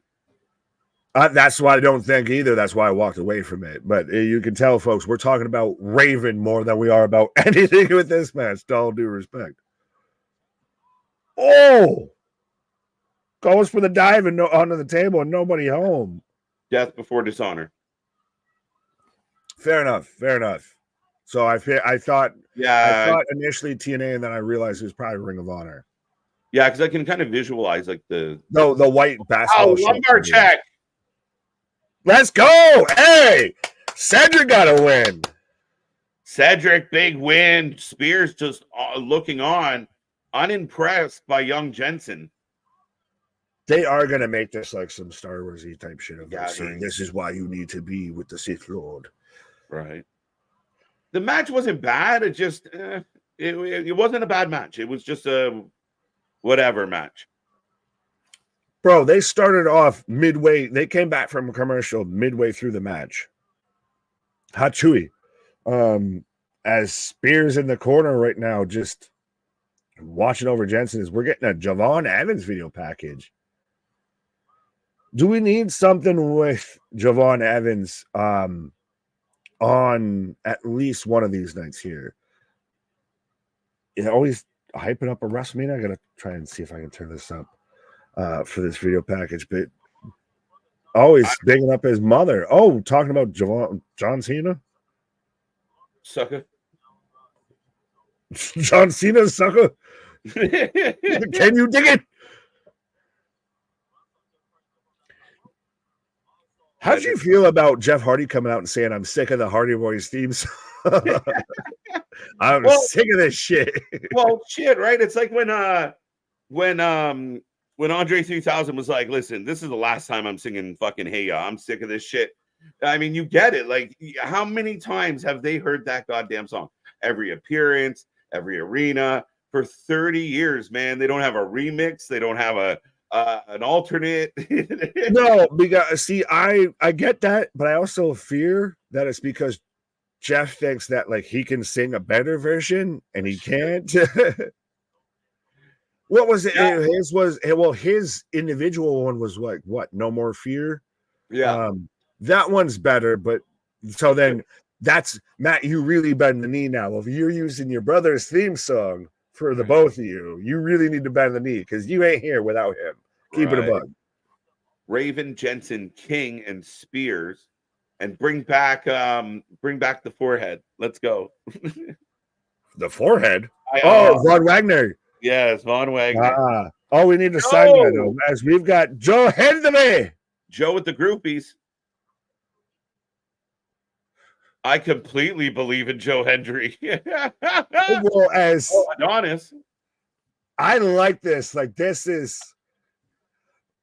Hey, there's been a certain former ladies' man in the Attitude Era that's very much been controversial and everything like that, and that's the most I'm going to touch on that. But if Adonis is out here of just kind of doing a little hello, lady. Oh, I thought you were. I'm kind of fine with it. I was thinking of 2024 meat. Oh no, I'm thinking of someone whose trademark doesn't exist anymore. Yeah, I know. I got you. Yeah. Yeah, no, happy for Cedric to pick up the win. Javon's got a bright future. I know you were talking about Javon. I think they're doing well with him. They've highlighted him. They've given him some stuff, but they're not shoving him down our throats. We're not getting him in matches every single week. He'll be in there. And again, I think his progress will be gradual. They don't want these guys to burn out. I think Javon's in a great place, and I think he's going to do a lot of good things. Or Jensen. Fair enough. Yeah, send Jensen to AEW. He can team with Jungle Boy. And just call him the Mullet Express. All right, same barber. Yeah. Women's gymnastics won the gold today. There you go. USA. America. Fuck yeah. Javon Evans is really athletic. Back. Cedric, big win. Javon to the moon. Folks, we are on another commercial break. The show rolls on. We got more coming your way as, it hasn't stopped all night tonight. Looks like we're getting the concert up next. Marvin, you hit the nail right on the head. Why not go for Ravishing Rick Rude? There's a gimmick. Give him the that's what he bring back the air sprayed pants. Oh, now if all you Alabama sweat hogs could just be quiet for a minute. Well, and then Rachel saying Adonis is acting like the Godfather. Well, no, he don't have any hoes. Listen. You ever wonder if we're marks, folks? There's those moments where we're well, that's because that's A, what we grew up with, and B, you know for a fact that shit wouldn't fly today. You ain't having Godfather come out there and say, come aboard the whole train. I mean, you could try and mix it up for this generation and be like the OnlyFans train, maybe the OF train. They're like, oh, we the get Cash App train, yeah. Content creator train, let's go. Oh, he run fucking I take care of them. I put them all in one house. We're good. Andrew Tate, no, you're not helping the cause. You're not helping the cause. Just here we go. Could we do MJF versus Templero card this Friday on oh, Damon's asking if we can watch the show. I like that. Damien, we got no problem answering that question. Highly unlikely. I'm just checking. What time does it start? Yeah, I think it's like, I'm pulling it up right now because I think it's like the wee hours of the morning. And we got a busy weekend ahead as it is. Well, no, it's also this thing. We do have jobs. Live. Currently, we're not like, some people out there that pretend that they don't have jobs and do this shit. Yeah. You said this Friday? It's not on Triller this Friday. I don't. Are you talking to me or are you talking to Damien? Damien, it's not on Triller. Hashtag not sponsored. The Thoughty Trolley. The Thoughty Trolley. Who said that? MTV. Points to you, sir. 10 points to Gryffindor for that one. Oh, we got here we go.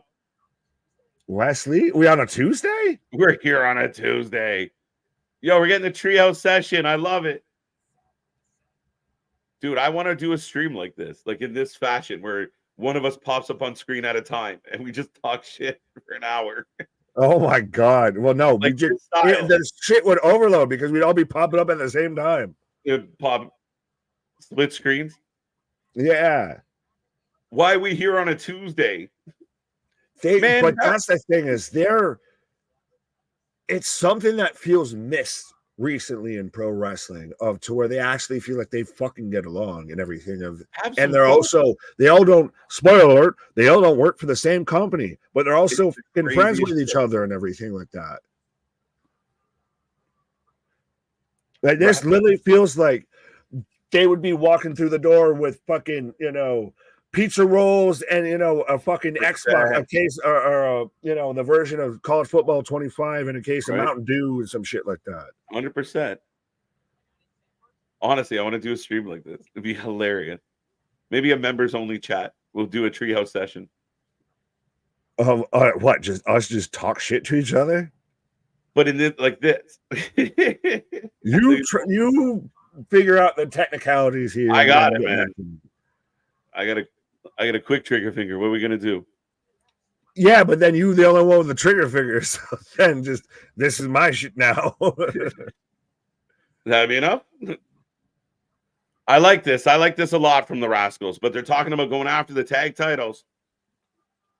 Oh, tag titles for 2 different companies?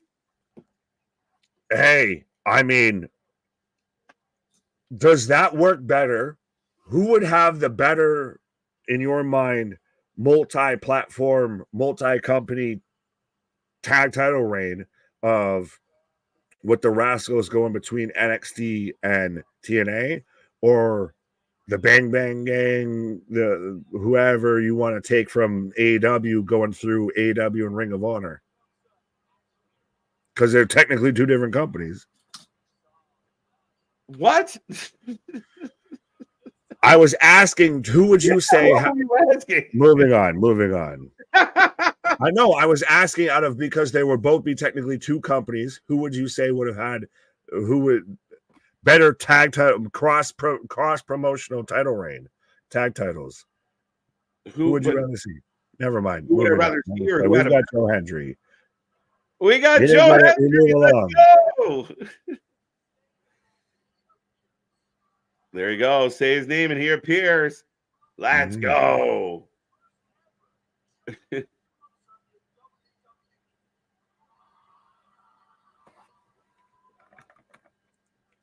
Fact. I believe in Joe Hendry.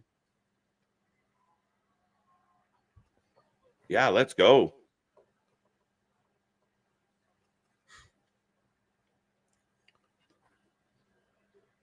TJ reluctantly celebrating as Joe Hendry cutting a promo.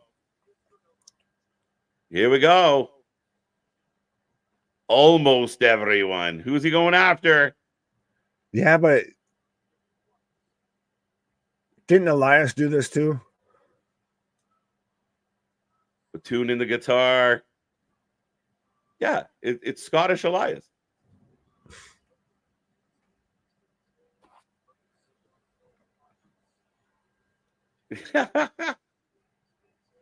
Joe Hendry makes things better.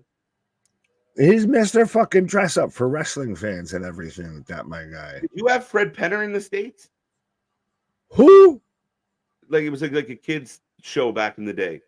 And he like would walk along and he had a bird and shit. He went on hikes. If I already had to ask you who Fred Penner was, no. I thought Mr. Dress Up was a.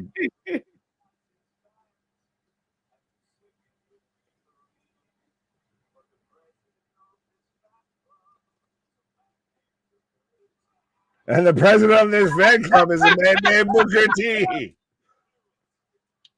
Taking shots. Seriously, I knew it. Oh, we're going after Joe Coffey. I told you. Yeah. He looks like a young Dutch Rental.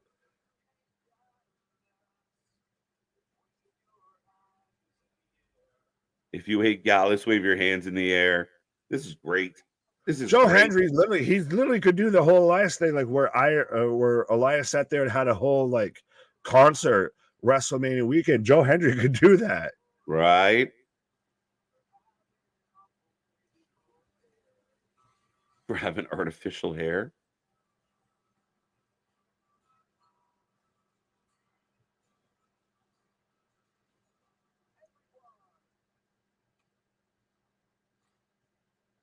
It's getting everyone clapping. They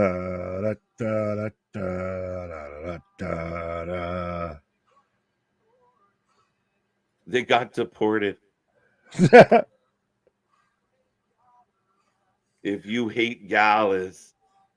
But this is, again, it's Scotland on Scotland action here. If you've got the former leader of the Prestige going at a former member of the Prestige. Absolutely.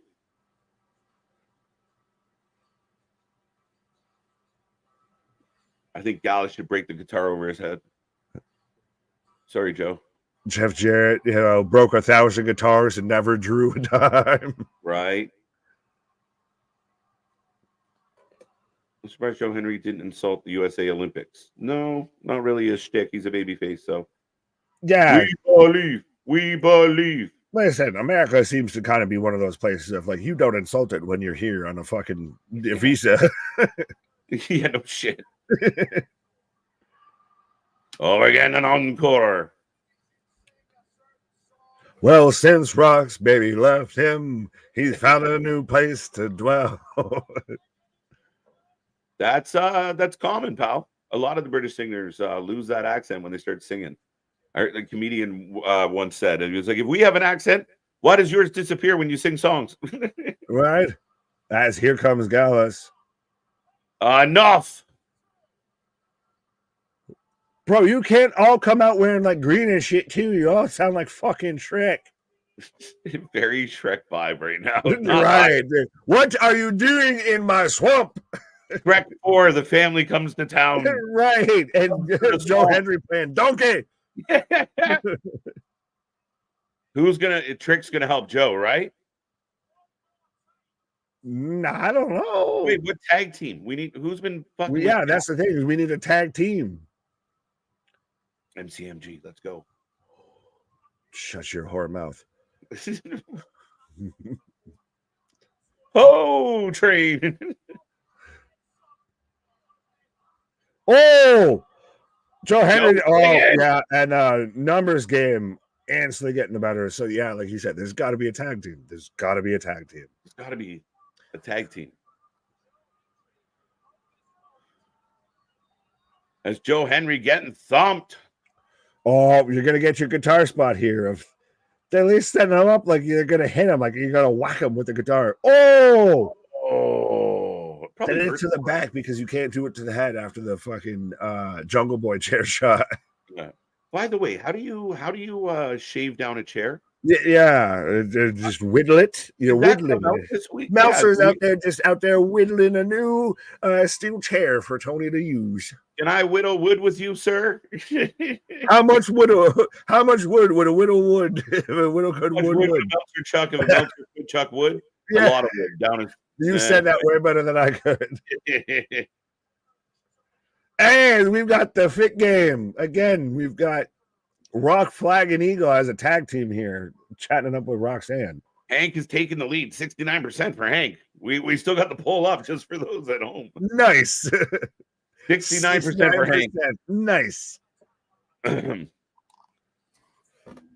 stripes are hard to look at. My guy, it's our fucking flag. What do you mean it's hard to look at? It is. Why are they sticking Post-its to his face? I don't know, my guy. Ooh. Hey, as Jada. Ooh. Jada Parker talking shit. Right? On the drive-by, too. Just walk by. Looks like something that you could wear outside of, like, the month of July.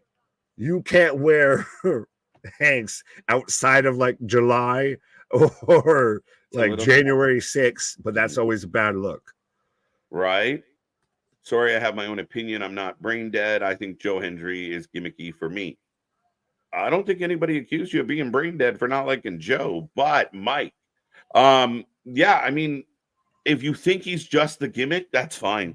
But really, I would suggest go look up his history a little. He can go in that ring. Very, very gimmick heavy, though. But that's the thing is this, I think, goes to, like, even when we interviewed Ben, and he even talked about it. Of Joe Hendry's gotten almost that problem now at this point of the most people that have seen his gimmick and seen, you know, the song, everything like that, know the lyrics to it and everything, haven't watched a full match of his. So you have a lot of people that feel, oh, it's just a gimmick, but have you watched a full match? That's the question. Yeah. And that's the thing I like about Joe is I know Joe can go. And believe this or not, guys, he's an outstanding heel. His heel work is phenomenal. Facts. So don't sleep on Joe, and I get it. That's what this started as. This started as a heel gimmick. Yeah. But got it over. So, I mean, yeah, I get why some people might think that. All you've really seen from him is the song and the clapping and the funny little vignettes, but there's more to him. Right. America. We are in commercial break. I think I'm going to take a commercial break as well, my guy. There you go. Big Nick taking a pause for the cause as we are also on a pause for a cause. I will take a moment to remind everybody out there, We are back tomorrow. Dynamite. It's going to be a fun one. Lots going on in the Dynamite card, including Ospreay and Lance Archer. We will be live for that. MJF will be in the building. We're getting more from Mariah May, so we'll see. And then we come back on Thursday. We have our SummerSlam preview. That's going to be a fun one as Nick, Anthony, and I at 8 p.m. go through the SummerSlam card, let you know what we're going to, what we think, who's going to win, what's going to happen, any surprises, and more. Friday, we come back, SmackDown and Rampage. But before we even get there, at 5 p.m. on Friday, we will be live for SummerSlam kickoff press conference. Saturday, we come back for the show. We're going live at 5 p.m. on Saturday. Jam-packed week, jam-packed weekend. Can't wait to get to SummerSlam. Excited for it. Like MDB said, like the stream, make sure you become part of the family, become part of all the fun. And again, folks, when we say we watch more live wrestling than anybody else out there, we're not lying. And when we say we do it on a different level, we're not playing, we're not joking. That's how we do it. And we welcome everybody to the Wrestling Utopia. And for all those out there whose stuff is starting to look like ours, we see you. We see you. I believe in babyface Jeff Jarrett. How's that going to work out, Keyshawn? What does he do next? Where does he go? Who's he going to fight? Go home show before SmackDown. Yeah, it's going to be fun. Or before it's the go home show before SmackDown. I'll give you that one, Roman. Fair enough. Speaking of SummerSlam, here's an early prediction for SummerSlam. Dominic Mysterio. Yes, Damian. Talked about it. You can't trust him. JBL. Yeah, 100%. We got that one. Too many imposter streamers on YouTube. I accidentally just joined a northern, really lame stream. Wrestling for Life created it. Others just imitate. Smile mark. Thank you. And that's very interesting. Ishii, Kyle O'Reilly, Mark Briscoe versus Roderick Strong. The Beast just got added. Yeah, I saw this being added.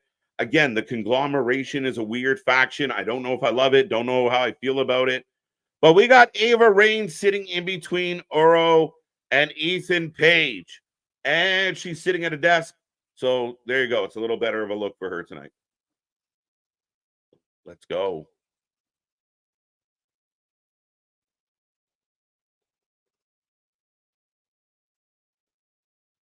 All right, it's going back and forth. Interesting. There's a lot of feuds for Joe Hendry on the main roster. All I'm saying, yeah, in time, DJ, and I don't disagree with you. I think there's a lot there for Joe. When you have the intangibles that Joe brings to the table, then the rest of it's just gravy. The rest of it will all come together. You'll get your matchups, you'll get your rivalries, and most of them are going to be solid. Most of them are going to be good because of the talent that he has. I think there's a lot of options. Interesting.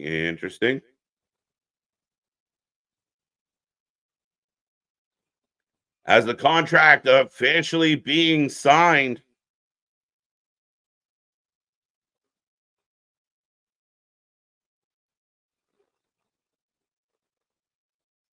Oro says he's got no respect for the champ. Speaking of the greatest channel on YouTube, I now see streams trying to cover indie wrestling. That all started here, Anthony. It blows my mind, man. And trust me, again, people know, and it is, we got the receipts to back it up, and we love it. We love doing these streams. We love having all the people come in and watch the shows with us. And again, I see people out there that visually and as far as overall coverage, what they're trying to do, it is what it is. But do we get a return of Jon Moxley before All In or All Out? I don't know. I mean, they gave him a sabbatical. You think they'd want John, one of their bigger names, on All In as, who is this? Light Bright is here. Kendall Gray. Holy shit. All right, Kendall Gray in the house, folks. What a useless program. This title never felt less relevant. I think that's a little bit of a silly take, my friend. This is a nothing feud that's leading to somewhere else. It's just a fluff.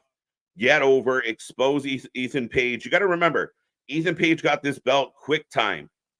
As here comes Jada Parker. Holy hell. Without the mud. But yeah, the title feeling irrelevant, not at all. Ethan being champ feels great. This is a bit of a fluff one. And I get it. I'm okay with that. I think at the end of the day, that you have that ability to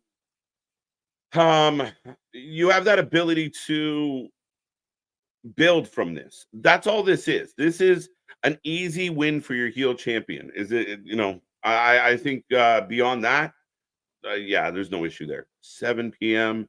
I'm sure that's for the start time. Appreciate that. That's crazy. I want to know what one. What a useless program. Got you. Yeah, I disagree. Those streams weren't on the WrestleMania. That's facts. And I think I saw you say that this is the only one you watch, so we appreciate that. We really do. And I know we got a loyal fan base that's growing by the minute. So thank you so much. And we appreciate all the folks, especially the ones, there's certain people here that have been here from day one. We appreciate that love. As we're off and running, by the way, who you taking and why is it Jada Parker? I need Jada in my life. Relax. So pumped for Saturday. Can't wait, TJ. Right? Got Parker for the win. Parker for the win. Jada. Anybody going for light bright? I'm not sure if it's light or bright. It's one of them. The blonde contingent is upon us. Jada for the win. Another Squirrel Girl, Kendall Gray and Carly Bright. Yeah, light bright. So that's light and bright's on the outside. Kendall Gray. Jada versus Kendall. AKJ, my local. Fed Destiny got a deal with Fight Network. They have a few shows on Triller previously. Some of the best wrestling I've ever seen. Been in house for it. Just FYI. Appreciate it, Spaz. You never know. We could add it to the list. We just did our first ever Progress Wrestling. We were up bright and early on Sunday morning to do that, and we did GCW Sunday night as well. Legitimately, when we say we watch more live wrestling than anybody else, we do. And yeah, maybe we'll check that out. I know there's some other ones on Triller that aren't bad, but again, it's all about supply and demand to an extent, Spaz. So we'll see what we get to. Dun, dun, dun, dun, dun, dun, dun, dun, dun. 100%. This is only the only one I watch. Like I said, I had to change my account. But this, AD and AZ, shout out. There you go. With all the matches on Dynamite announced, what match main event tomorrow? KJ and Nick. Oh, you're testing me. Good question. Good question.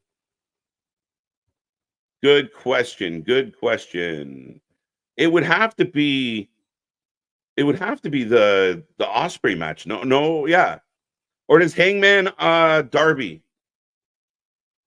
Hangman Darby. Interesting matchup again. Weird kind of storytelling. Not sure where this is going. I'm kind of leaning towards Hangman and Darby, and there being some angle attached to it. Osprey and Archer will probably open, if I'm guessing. As Miles Bourne and Ren St. Clair are out here, this is Miles Bourne getting tossed by Light Bright, or Light, not Bright, my bad.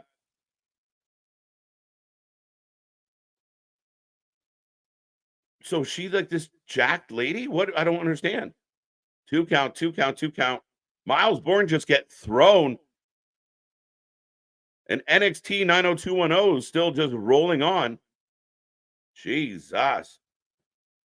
Do we see Blood and Punk match? We could. I wouldn't rule it out. Steph and Julia debut after the main event. Steph, not both. I think Julia, you hold off for a few more weeks. Jada for the win. I agree. Wow. Just dropping her on her face. 1 rope, 2 rope, and a hip thrust. She can't keep that as her finisher, folks. I know this lady got big old hips, and I see them. Don't get me wrong.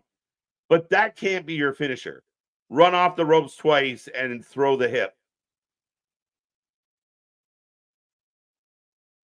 She's good. She needs a new finisher. Miss Parker with the W, folks. A nice win. I like Jada. I think Jada's got a bright future. I think there's a lot more coming her way. 3-1, 3-1, 3-0, 2-0, 3-1. How did Damien miss one? Damien, you're always here. How did you miss one? As we go in the back, Thea Hill bouncing around as always. Ridge and continue. Oh, she touched his shoulder. This is getting awkward, folks.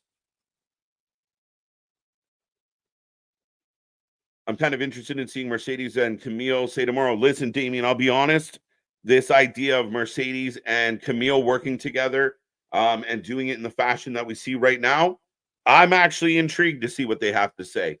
I've been a very big critic of Sasha Banks, and I think this is an opportunity to prove me wrong a little bit. I think there's a lot of potential to what they have here with Camille. And as long as Sasha's being, kind of true to her nature and put that out there as this heel, it works, especially against Britt. So here comes Fallon Henley, which means Nick should be popping up any second now. Jada has it all. She really does, except the finisher. She needs a new finisher, folks. Let's be real on that one. Drew should win the belt standing over a bloody beaten Pink. Pause. Pause. Punk. Got you. That's way better. Thank God. You ain't never been smacked.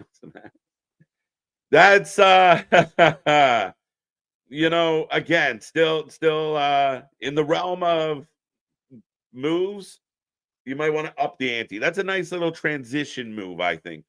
Or a setup move. She hits the hip and then picks her up and drops her on her head. There's got to be something more. 8.4 out of 10. Kira just saying goodnight. There's my rating. We got more to go, Kira. That could go up or down. Corey, it's called the Muffin. The Muffin, man. What? Be nice. Remember, folks, keep it clean. Keep it clean. The NXT title does fall a little mid-card, does feel a little mid-card, while Oba feels like a main champ, but maybe because Oba feels more threatening than Ethan. Oba's going to have that presence regardless. And again, I think that Ethan Page just got the belt. He hasn't really done anything with it. This kind of one-off. I'm not uber excited about him versus Oro. It's going to be one of those matches I think surprise people as how good it is. But it's only the beginning. Like the Oro Mensa match is just to set up either Noam Dar or the next challenger, whether it's Trick comes back into the fold. I don't know who it's going to be. So again, I think we're getting, I think the title feels just fine. Oba is a monster. Oba has got such a huge groundswell around him right now. He's hard to deny no matter what you do with him. Oba versus Brock. There you go. Jada move is called Hypnotic. Yeah, it's hypnotic as hell. You're not wrong. Speaking of hypnotic. Yeah. But no, you're spot on with every world title holder, every title holder normally has like their first feud's kind of just a little bit of a gimme of it's got something, but you pretty much know, like we saw with even Cody, his feud after Roman was AJ. We never really thought AJ was going to win it, but it was still going to be a great match. That's what this is. Yeah. And again, I think people are a little less invested. Like Aura hasn't had the biggest standing, even in Metaphor. He was the fourth guy.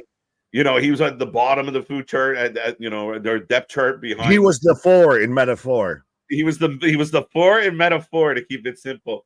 I mean, for me, that's the issue with this. But again, it's you put Ethan in there against Trick again. He picks up another win. Trick's buried a little bit further. There's a list of people that probably can't really. Beating Oro doesn't hurt Oro. He'll be fine. And it's a good win for your heel champion, building towards something new. Absolutely. Ethan needs to get some establishing wins. And it's also too, like you said, even there, of it bounces Trick outside of that. So when he comes back into that orbit, it feels much more organic than just, well, you're Carmelo's buddy, right? Yeah. Yeah, you're not wrong. Could Cora now see the thing about Cora, Nick? Nobody's talking about Cora. Because nobody gives a fuck outside Well, of simping. You liked her a lot more than I did. Yeah, but that's still, one is more than none, but still, it's not more than it's still less than a lot. I'm really curious to see what she's like. Like, I feel like if following her on social media, that she's going to come back almost like a completely different person, like almost like a year and a half removed. She's had some enhancements. Let's call a spade a spade. She's had some enhancements, right? Josh just tweeted Elias greater than good heel move. Good heel move. Oh, wait. What the? Oh, so are we getting Rascals? No, we've got Lowo. Oh, Axiom was distracted and signed the contract. Oh, see, Nathan Frazier and Axiom are starting to struggle. Maybe Axiom joins Lowo, bro. Now that we know he's Spanish. Luchador. Well, no. So are we setting up a match between them, or were they just there to cause the distraction? No, they signed the contract against the Rascals, and Nathan's mad because Axiom signed it without even looking at it. I think that's what just happened. No, fair enough. You're probably more right than I was, but yeah, 100%. Then let's go. That's a hell of a match to have. As I've got here comes your favorite Cuban Lola Vice coming out right now. I'm gonna say she's starting to wane on me a little. Of like, okay, you got the hip thing going, but where are we going with you? That's all it is. That's all it is, my guy. I'm starting to fizzle out a little bit on my Lola. My guy, if Carmen Petrovich didn't have a katana, she'd just be Caucasian blonde female who does karate kicks number 7. Yeah, Uma coming to the ring. Yeah, but she's not Thurman. Sol Ruka in the cutoff jeans. I like it. Sol Ruka, well, initially you would have thought Lola would have been the star of this, but it's definitely Sol. I think Sol's got a little more love than the other two right now from clearly from the powers that be. Carmen, we still think a lot about. This is like Charlie's Angels. Don't be fooled by the cheeks that I got. I'm still Lola from the blog. Right? This is like Charlie's Angels up in here. Still, I'm taking him a win because I've been so wrong on this other faction. I give up. I still love me some Fallon Henley. I'll still pop for, Jasmine Inks Pele kick, but I'm going babyface team here. You're going baby. I'll go heel team. Screw it. I've been so wrong about this goddamn heel team. I can't keep going. Dude. Oh, wait. Look at this. Nice. Sol getting up with Fallon on her back, to which Fallon just drops down. If the heel team wins here, then it's official. I'm a curse. What the fuck was that? No. Into a Bronco Buster or X Factor. Sol Ruka walking on her hands. She's surfing her. Kick, and now surfing on Fallon. Holy shit.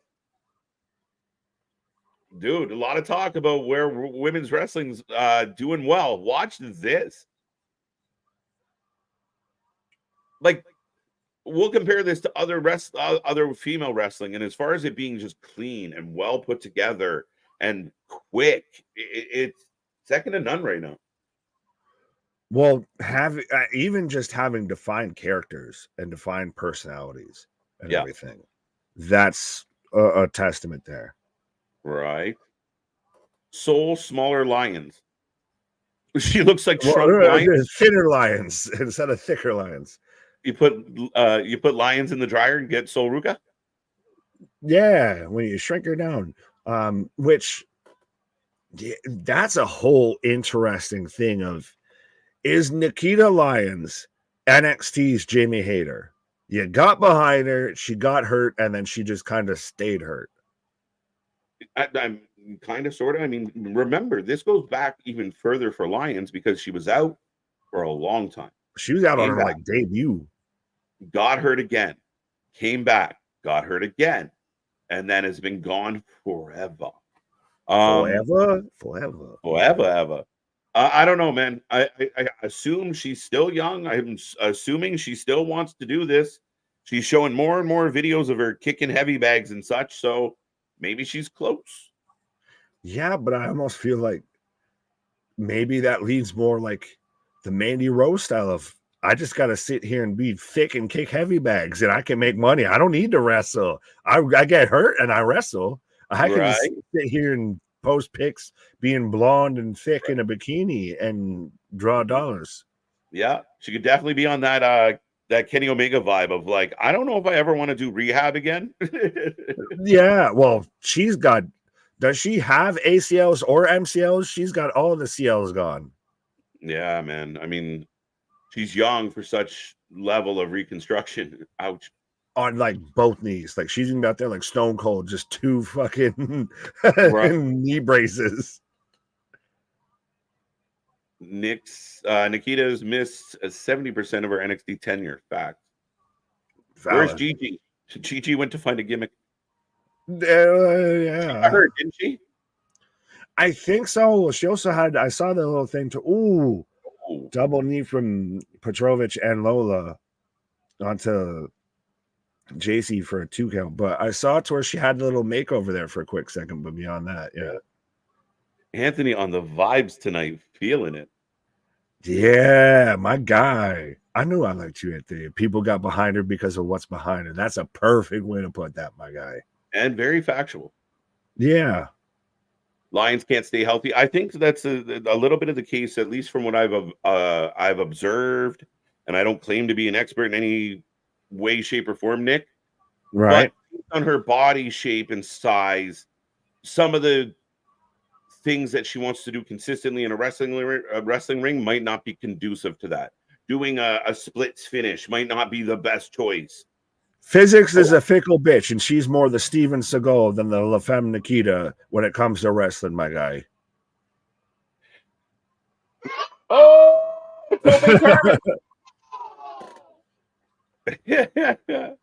Stole up top. Oh, and a corkscrew moonsault. And that's a interesting, even though they didn't get all of it in the camera shot, but to see instead of the moonsault camera shot from up top, the corkscrew. Yeah. No, I like the way they shot that. It was a great visual.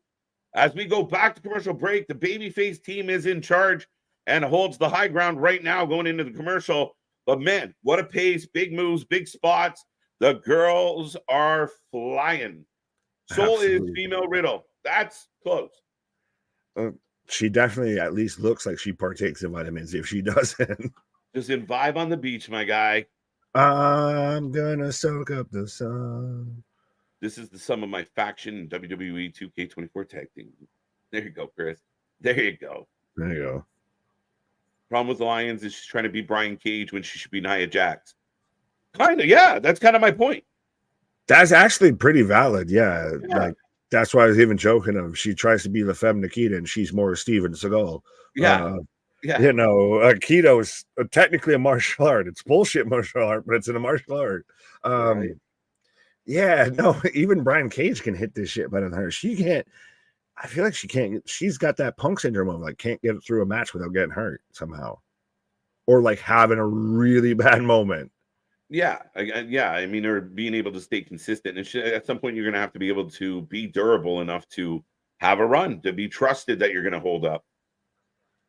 Yeah, at this point, think about it. When she first kind of popped up, and even on her second pop up, we kind of thought they were going to front run her towards the NXT title. Now at this point, shit, I need to make sure you can make it through like 5 matches before I even need to think about you going at a North American title. Right. Heels for the win. I completely agree with that. I mean, that's always your concern with somebody that's shown signs of, you know, not being reliable. Yeah. I like you said before, Sol Ruka reminds me of Charlotte Flair. She kind of, especially if you go back to like early, like NXT Charlotte, when she first got there, of like, hey, she kind of does have that vibe. Can we come up with a comparable besides just an athletic blonde of comparing them to Charlotte Flair? Because that's Sol Ruka is Charlotte Flair, Tiffany Stratton is Charlotte Flair. Like to me, Tiffany's closer, but it's any sort of athletic blonde female wrestler is Charlotte Flair. Then who would it be? Who would you compare it to? Be you, boo boo. Yeah, like He's the first Sol Ruka, then the next Charlotte Flair. that. Very, very inspirational. But yeah, I no, know. I understand what God people are damn doing. it. Like, just be yourself. You're good enough. We love you. Nick, speaking of Seagal, he was at an exhibition about 6 weeks ago. He was swatting black belts away. Like, Well, five, as he was probably struggling to keep his belt up. right? Great match. Good start. Sol Ruka reminds me of Sasha Banks. There you go, Nick. No, you're just saying that to be counter, and because so what? She reminds you of trash. Oh, shit. Oh, shit. I've never been a Sasha fan. I think that's been established here. That's absolutely established for sure. In wrestling, in her wrestling style. I mean, she got a very athletic style, and I think that's one of the things that has got her to this point. I know she came in and she also blew her knee out early in the game, but now she's back, and I think they see what she can do, and I think they got hope for her.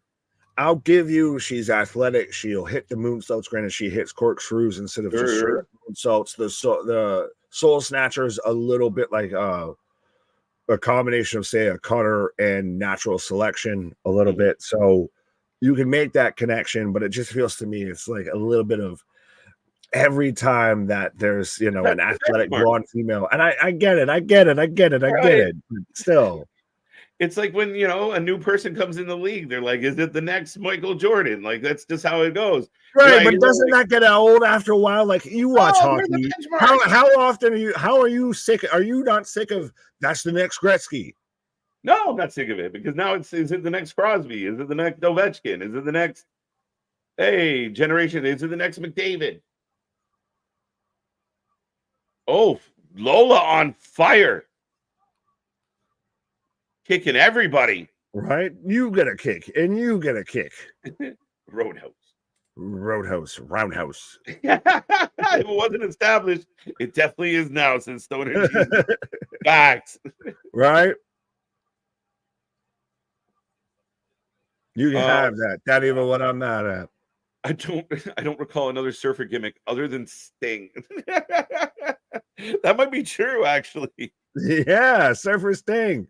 Bro, you are definitely getting your Charlie's Angel spot right there. That is 100%. Who's there, Bosley? Are you there, Bosley? Do you have some secret radio hidden amongst the models behind you? I would work for free. I swear to God. Roga into the power bomb.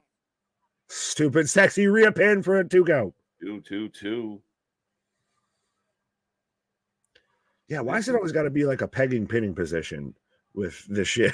Like, well, now granted, you've got El Matador there, Black Taurus, to where did you see that god awful pin attempt? What the fuck was that? Right? Hologram of just, well, I folded his legs in front of me, so I'm pinning him, right? This hologram thing is a trip, bro. Like, that is making me think, like, did I just take some DMT? Like, what is happening in my life? Like, somebody's pushing this, being like, isn't it great? And I'm like, go, Hollow Rangers, you mighty morphin Hollow Rangers. Oh, everybody splat to break up the pin. Look at this, man. These ladies have shown up and shown out tonight. You show up and show out because that's what the show is about. Yeah. Everybody's splatting. Is it Rachel or Raquel? I'm going with Rachel. Rachel, right? Yeah, that makes sense. I'm just going with that, I guess. Friends. I don't know. Yeah. So Michelle McCool. That's a decent comparable as far as. Yeah, see, she's not the only born athletic wrestler of all time. I mean, again, if she was, you know, I wouldn't compare Carmen to Charlotte. Different vibe. I'd compare her to Sonya. Yeah. And I've obviously compared Fallon to Mickey. I still want my softcore country tag team. Oh, Nick. Tag. Up. Carmen gets a hot tag, and Uma is flying. She's. I was trying to combine Thuman and Zoomin there. The Uma is Thuman. She's Thuman. So stupid. So stupid. Yeah, I know I am. Thanks for noticing. No, but yeah, no, both of us. Definitely. Do we mention we do all of this nonsense live? Yeah, often imitated, never replicated, never duplicated. They may try and look like us, but they can't ever be us. Johnny Ace has a skateboard gimmick. He did, actually. Johnny Ace has a scapegoat gimmick right now.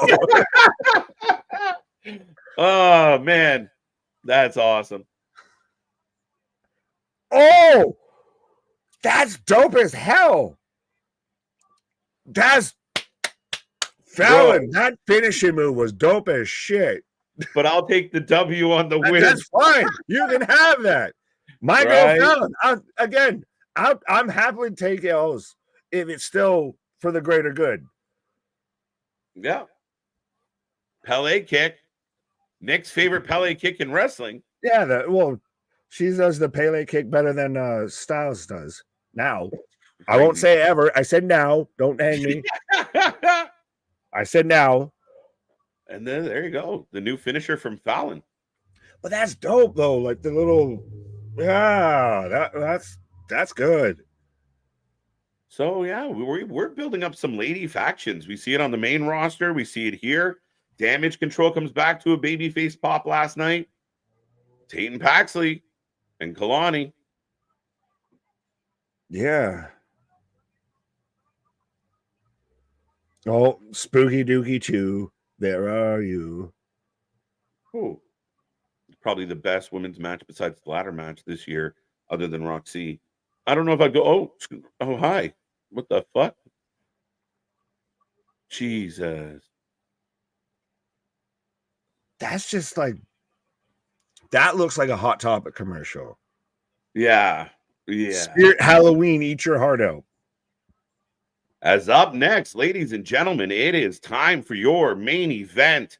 Thea Hale, Roxanne Perez, one-on-one. Oh, come on. You got to do the Mark Henry. And now it's time for the main event. I love it. Sorry, distracted by Trish. Yeah, you heard me. KJ and Nick, I know I say this a lot, but you guys are funny. Thank you, Christopher. We try. No, we don't. We just do. We just do. Fair. Young Alondra Blaze. Maybe, Larry. That's let's just say yeah. 4-0, 3-2. Kalani versus Tatum next week. There you go. Adding matches. Wendy Chu with name as F. Leave. Yeah. I don't get it. Why did they not get rid of the sleepy gimmick? Why not just drop it? Let her come back as just the girl. Like, this is Wendy Chu. She fights. Why is she like possessed Sleepy Chew? Like, and we've got to clearly do the eye makeup so it looks like her eyes are bigger and shit. And it looks like getting a haunted house fucking bullshit and everything. Why? Just why? Yeah, I don't get it. I honestly thought when she left, when she got hurt, she'd come back with something different. We've seen her do two gimmicks that haven't really amounted to much. This was an opportunity. She's got talent. She can wrestle. And she can wrestle. Just the gimmicks are dog shit. Well, and to her credit, she's making the best out of the dog shit. Like, she's doing yeah, she's doing great. Like, if that's the ceiling, then I'd hate to see what the basement is. No, but they're doing, again, she can't be faulted what she's being asked to do. That's fair, but I'm saying if that's the peak, I'd hate to see what the bottom of this is. This is not good. Yeah, no, I don't think we're anywhere near a peak. That's the problem, and she's not able to get to her peak because she's held back by these gimmicks. I feel bad for her. I thought they were going to change something. Maybe she's into it. I don't know, but I can't take her serious. I can't. And even if you were going to put her and Tatum as a tag team and do it and just have them both kind of have somewhat of a gothy gimmick, what have you, there's 10 other different ways you could have done this better. Yeah, my buddy David, I'm going to have to cut you off from your hopium supplier out here of saying Spooky Chew's gimmick is great. I enjoy it. Explain your work of what you enjoy. This is deeper than that with my friend Damien here, Nick. Go ahead. The fact that Damien just said he doesn't like Charlotte Flair at all. There's so many women he would pick over Charlotte Flair, and then follow it up with Spooky Chew gimmick is great. What? Come on, Damien. Spooky Doogie Chew, where are you? KJ is Ava dressed in to focus. They had Ava sitting at a desk, which I thought was well played. So we did have that. Because you couldn't see the navel? Yep. Hide the navel. This man hates the Naval Academy. You heard it here, folks. Right. Wendy's needs a Wendy's. You know where my mind is, folks. Right. I need a Baconator stat. Yeah, right. Let's go. Wendy needs repackaged in the future. I'd say the future is now, Richard. Now is the time. Right. What's up, Vance? How you doing? Maybe she wants to be a part of the Wyatt Six. Maybe the official 6 member. The mystery is solved. Well, I think people initially kind of thought that, and that's since gone very clear past the wayside. Right? I like this one. Wendy is NXT's Abaddon, and they don't need a character. No. I would still take Abaddon even over Wendy's Spooky Dookie Chew, because it's Dookie. Yeah. It's not good. Right. We'll come back from the ashes. We'll see. Yeah, right. There's messing with my emotions. It's Ash and Ass. Or wrestling for life. There you go. I don't like Wendy Chu spooky gimmick at all, says Dale. Thank you, Dale. As we're going back to the concert, right? Joe Hendry eating a guitar. Is that how you know it's not a full gimmick guitar? Is it didn't shatter? It just kind of like broke? Well, maybe they didn't shave it down like the chair. Right. They didn't know shaving. It's because they didn't write scapegoat on it. So that's how you know it wasn't a gimmick guitar. The sensitivity over that shit is just ridiculous from that company. Is Joe Hendry cutting a promo?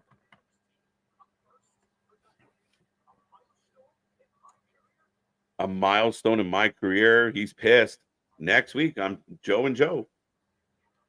Hendry versus Coffee next week. I'm calling it. Where can I find a blue satin shirt like that? I don't know, dude. Are they exclusive to Scotland? Nowhere I shop. I'm not going to lie. Fair enough. No, I'm not. Out of my, no, I'm not. No. There you go. There you go. See, this is what I like. When he's pissed, he's pissed. When it's game time, he turns it on. Yeah, that's the thing, is that's when it works. There's that.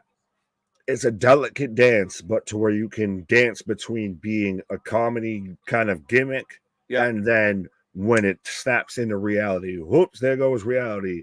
You snap back into it, and fast as shit and serious as shit, and it's believable. Yeah, 100%. Pete, we are getting Trick versus Pete next week as well. So next week's stacking up nicely. Trick, Pete, Dunne, Joe versus Joe.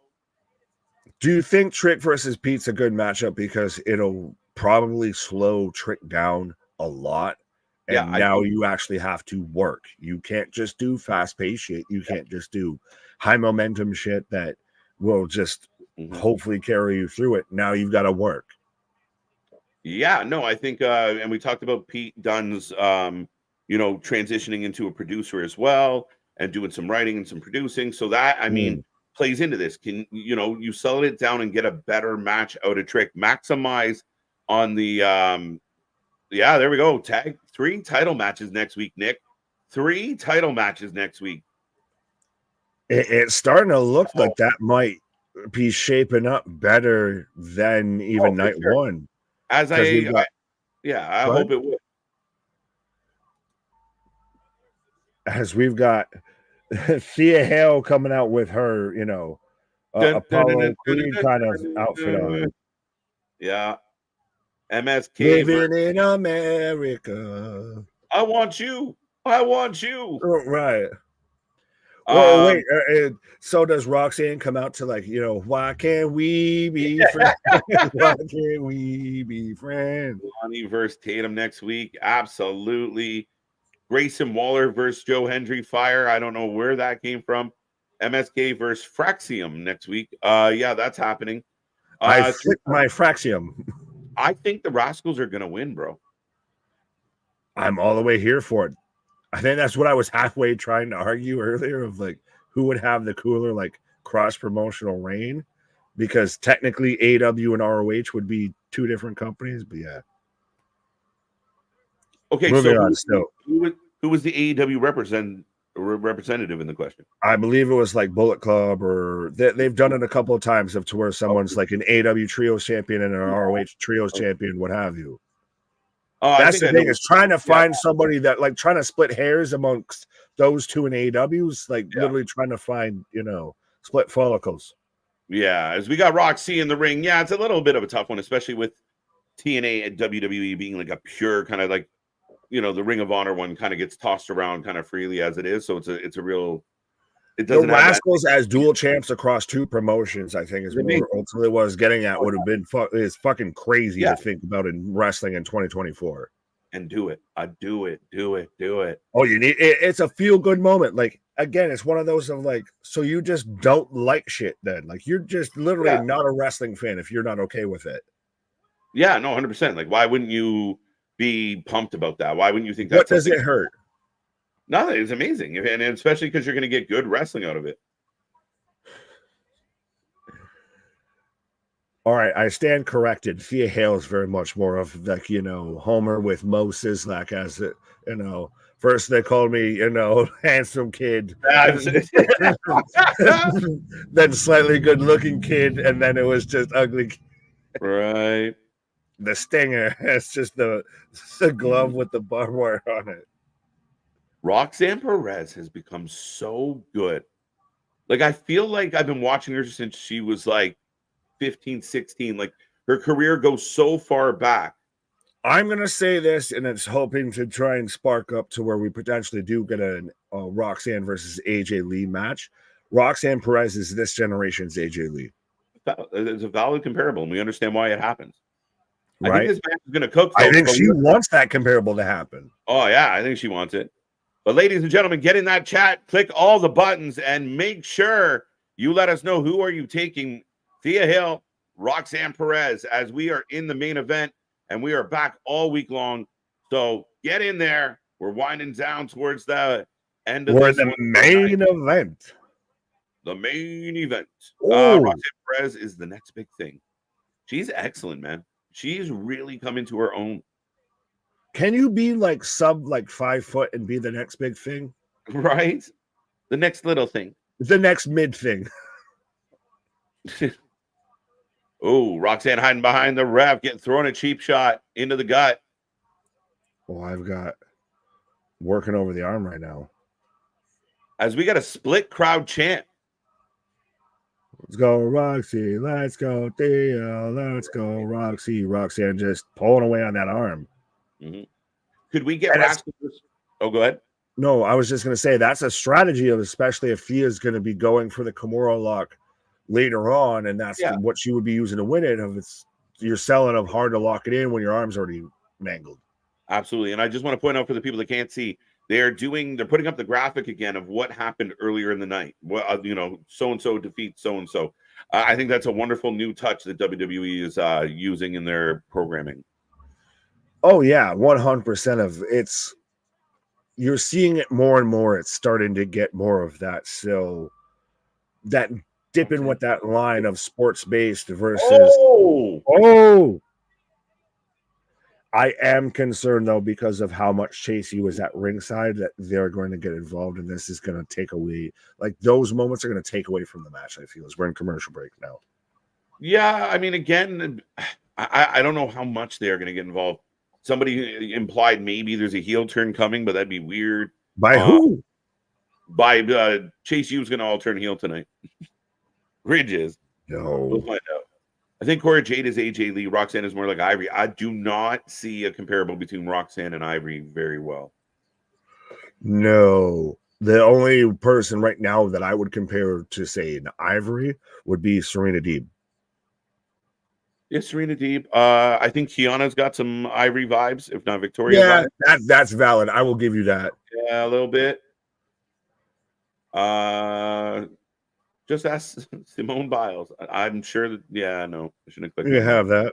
ABC. Oh no, back to the thing. The question was, could you see Roscoe's versus ABC for the NXT title? You could, but I think you could. You have the opportunity now to set up the Roscoe's versus the TNA tag champs and have both belts. I think that'd be a real cool look. Plus, it does open an MCMG door, if you ask me.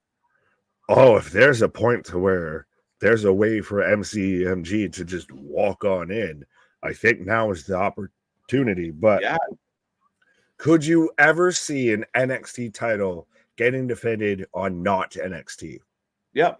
I could see it happening. Why not? Again, you might not go crazy with it, but if it's someone like the Roscoe's that have there will still always be that connection, I think, like somehow to NXT. Mm-hmm. But yeah, I could definitely see the title being defended on that show, on Hard to Kill or whatever the next one coming up is. Revolution, I don't know, Rebellion. Fair enough. Well, yeah. I'll ask this: of how much does this become a partnership, and it becomes more contract tampering? Of just like, so would you like to work here? Yeah, I really think they're very cognizant of that, and I think both companies are aware that there will be an advancement opportunity for the likes of a Joe Hendry or a Jordan Grace. But I do think that they are also very. I cannot see the WWE just being the Vince McMahon WWE of just like, oh, this is ours now, thank you. But very much. Well, they won't do it with talent; they'll do it with the company. What's that? I said they won't do it with just the talent; they'll just do it with the company. Well, that's the trickiest. Emergence. Thank you. I'm just saying everyone but emergence. the words emergence were emerging from KJ's mouth as he was talking about emergence. Yeah, the only thing that didn't emerge was the right answer. Right. Yeah, again, I think there's. Oh wow, big DDT as we come back in from commercial. Thea Hale drilling Roxanne. I actually almost like the black and like red Chase U shirts better than just the red and black ones. People think the black and red is implying a heel Chase U, which I don't know if I could stomach a heel Chase U. I don't know how it works. I don't know what they are at this point. Are they supposed to fully be babyface? Are they supposed to be a heel? They were already supposed to have been shut down about 3 times now. Right. Are we going to get the same cheesy, classroom vignettes and little fucking shticks? But now they're holding it from like a prison cell or something. Yeah, but the classroom's now dark and there's mean shit written on the chalkboard. There's a pentagram on the fucking chalkboard. Looks like the Judgment Day hijacked the classroom. Yeah. Oh, Judgment Day, They had a bit of a miss cue there, but nice save as it still hit the crossbody. Right, rolling cutter from Thea onto Roxanne. Let's go. Thea's too much in control right now. She definitely ain't winning this match. Oh, Oba defending? Highly possible, Chris. Like right now, I think Nick and I agree on you can't rule anything out. Yeah, but we'd be setting up now 2 nights of Great American Bash, Oba match so far.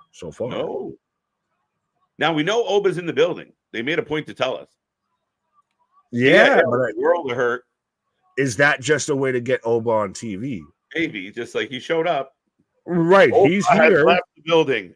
That's what they should start doing now when he comes and goes. Whether he's on Everyone the show, breathes a sigh of relief. You can literally feel buttholes unclenching after Oba's left the building. Tope by the champ. Yeah, Oba has left the building, and everyone's like, "Oh, I'm not gonna die today.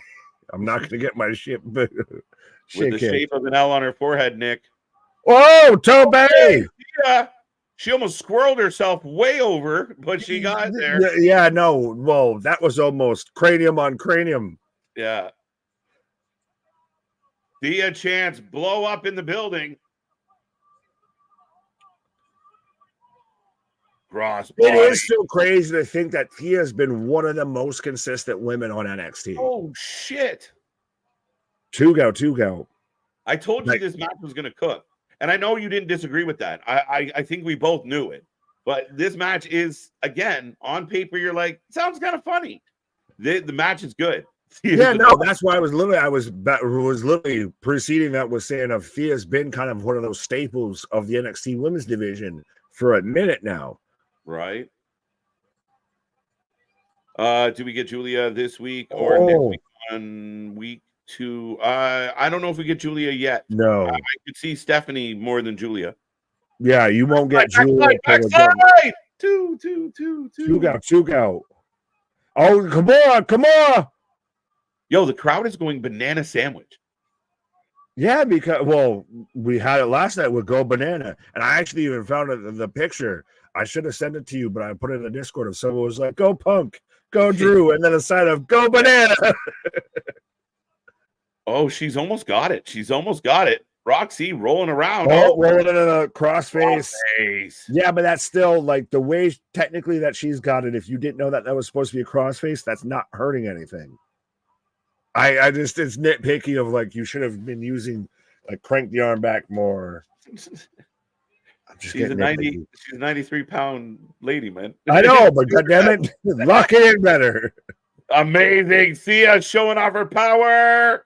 Rolling cutter. But that's the thing is Thea's like gotten over in NXT. Like, oh, I like that. Thea's an established personality and an established character in NXT. Springboard coffin drop. Right. Nice. Booger, come on. Yeah, no, this match is cooking, and I'm glad that even though we have Chase U there, stay the fuck over there. Don't touch this. Right. Cora's still recovering. Yes. When's the last time you see it? Hey, I like that. Have you had Roxanne pulling on the ring curtain or the ring apron, and that caused the ref to get distracted because he had to kick it back? And bro. Loser. Big European or a little European, depending on how you look at it. Claudio Castagnoli. Right. As Roxy eats the post. What a match. No, if anybody comes out. Oh, come on. Kimura, wow. And jumped into it. Oh, roll through. Oh, she's got the shoulders down. Get off me. Again, rolling through. Should be a rope break outside the ring, but she's still got it going. Yeah, don't let go. Into the step.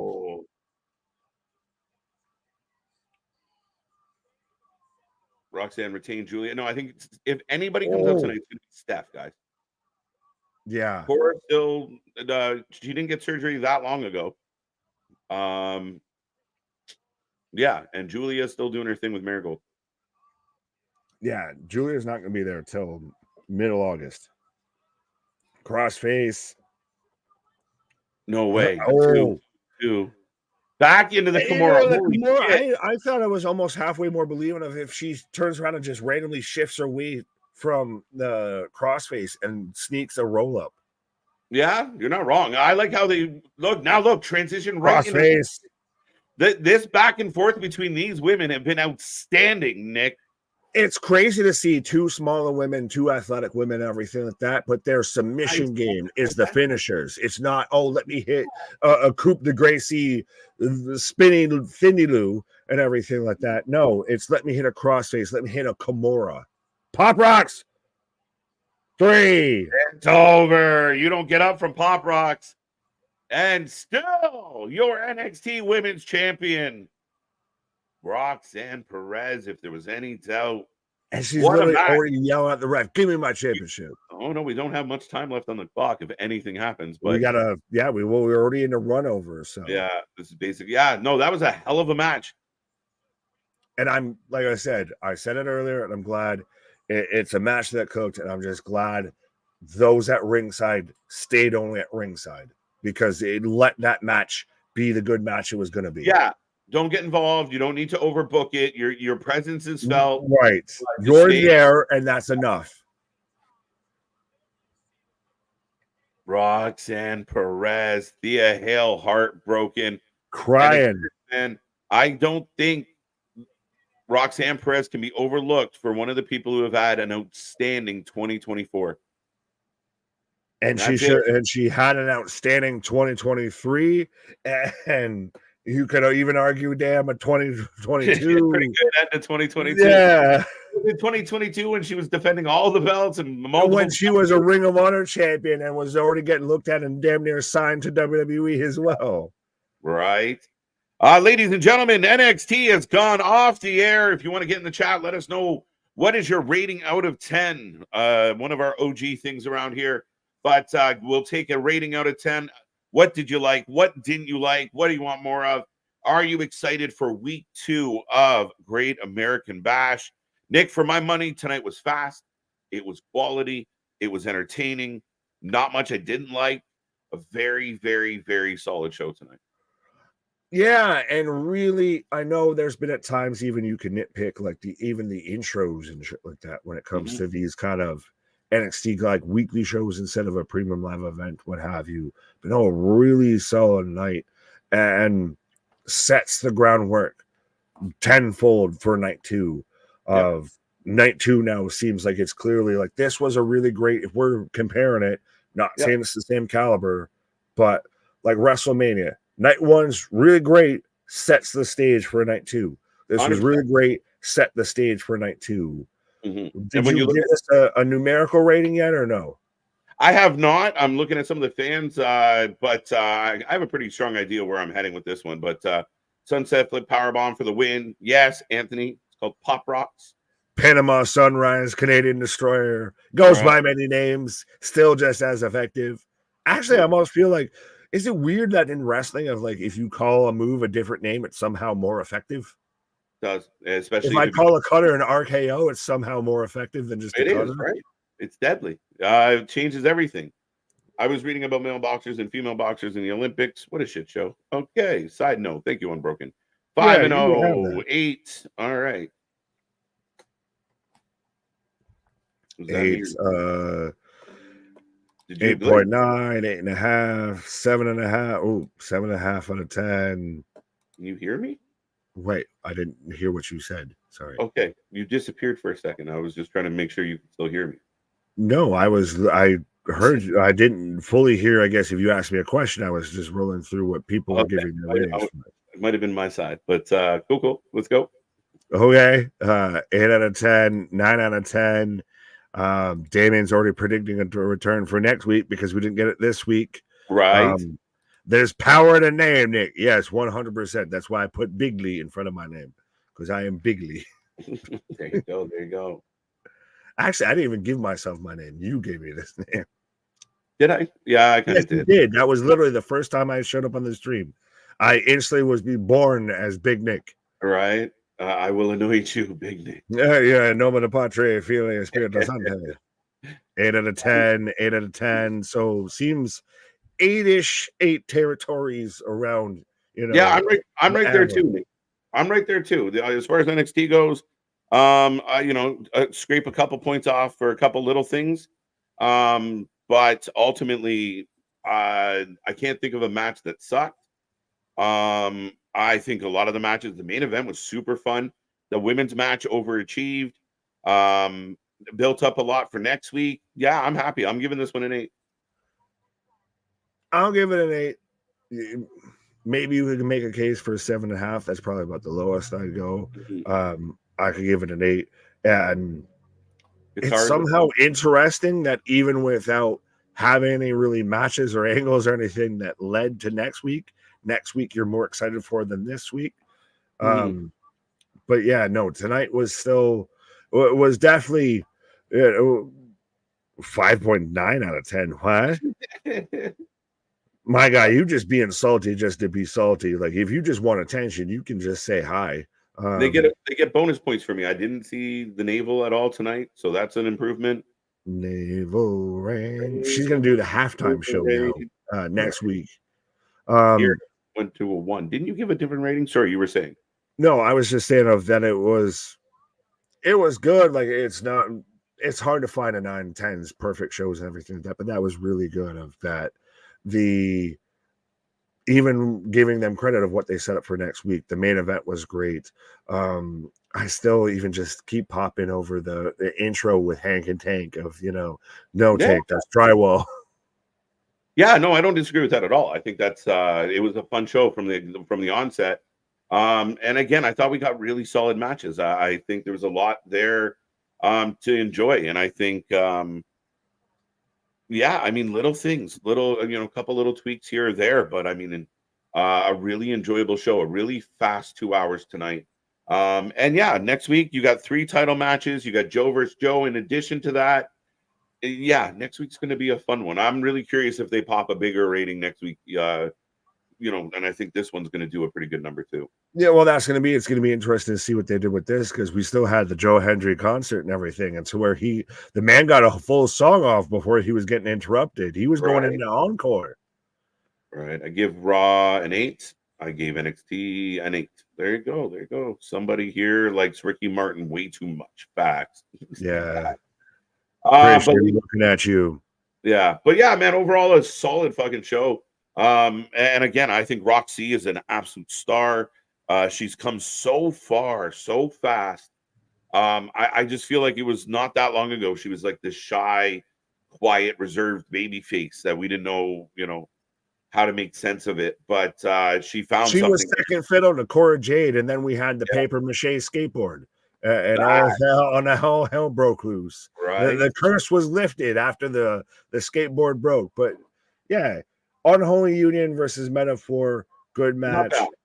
The same thing with Tony and Tavion. Really actually kind of showed out for Tavion. Yeah. Tony got the win there, really worked well. Yeah. Cedric and Brooks, interesting in A. Shout out, Cedric got the win, and I thought that was going to be clearly a Brooks one. Yeah. Jada with the squash match, but we got some wagons. I can't complain. You know what? That was a good match, though. It was decent. Like, I mean, again, not like a barn burner, but it was a decent match. She continues to look strong. She needs to change her finisher, I believe, but we'll take it for what it's worth. To me, that's the V trigger to the one-winged angel. Yeah. Okay. Fair enough. Fair enough. Yeah, I could make a lot of jokes, and I'm going to move along from that. Right.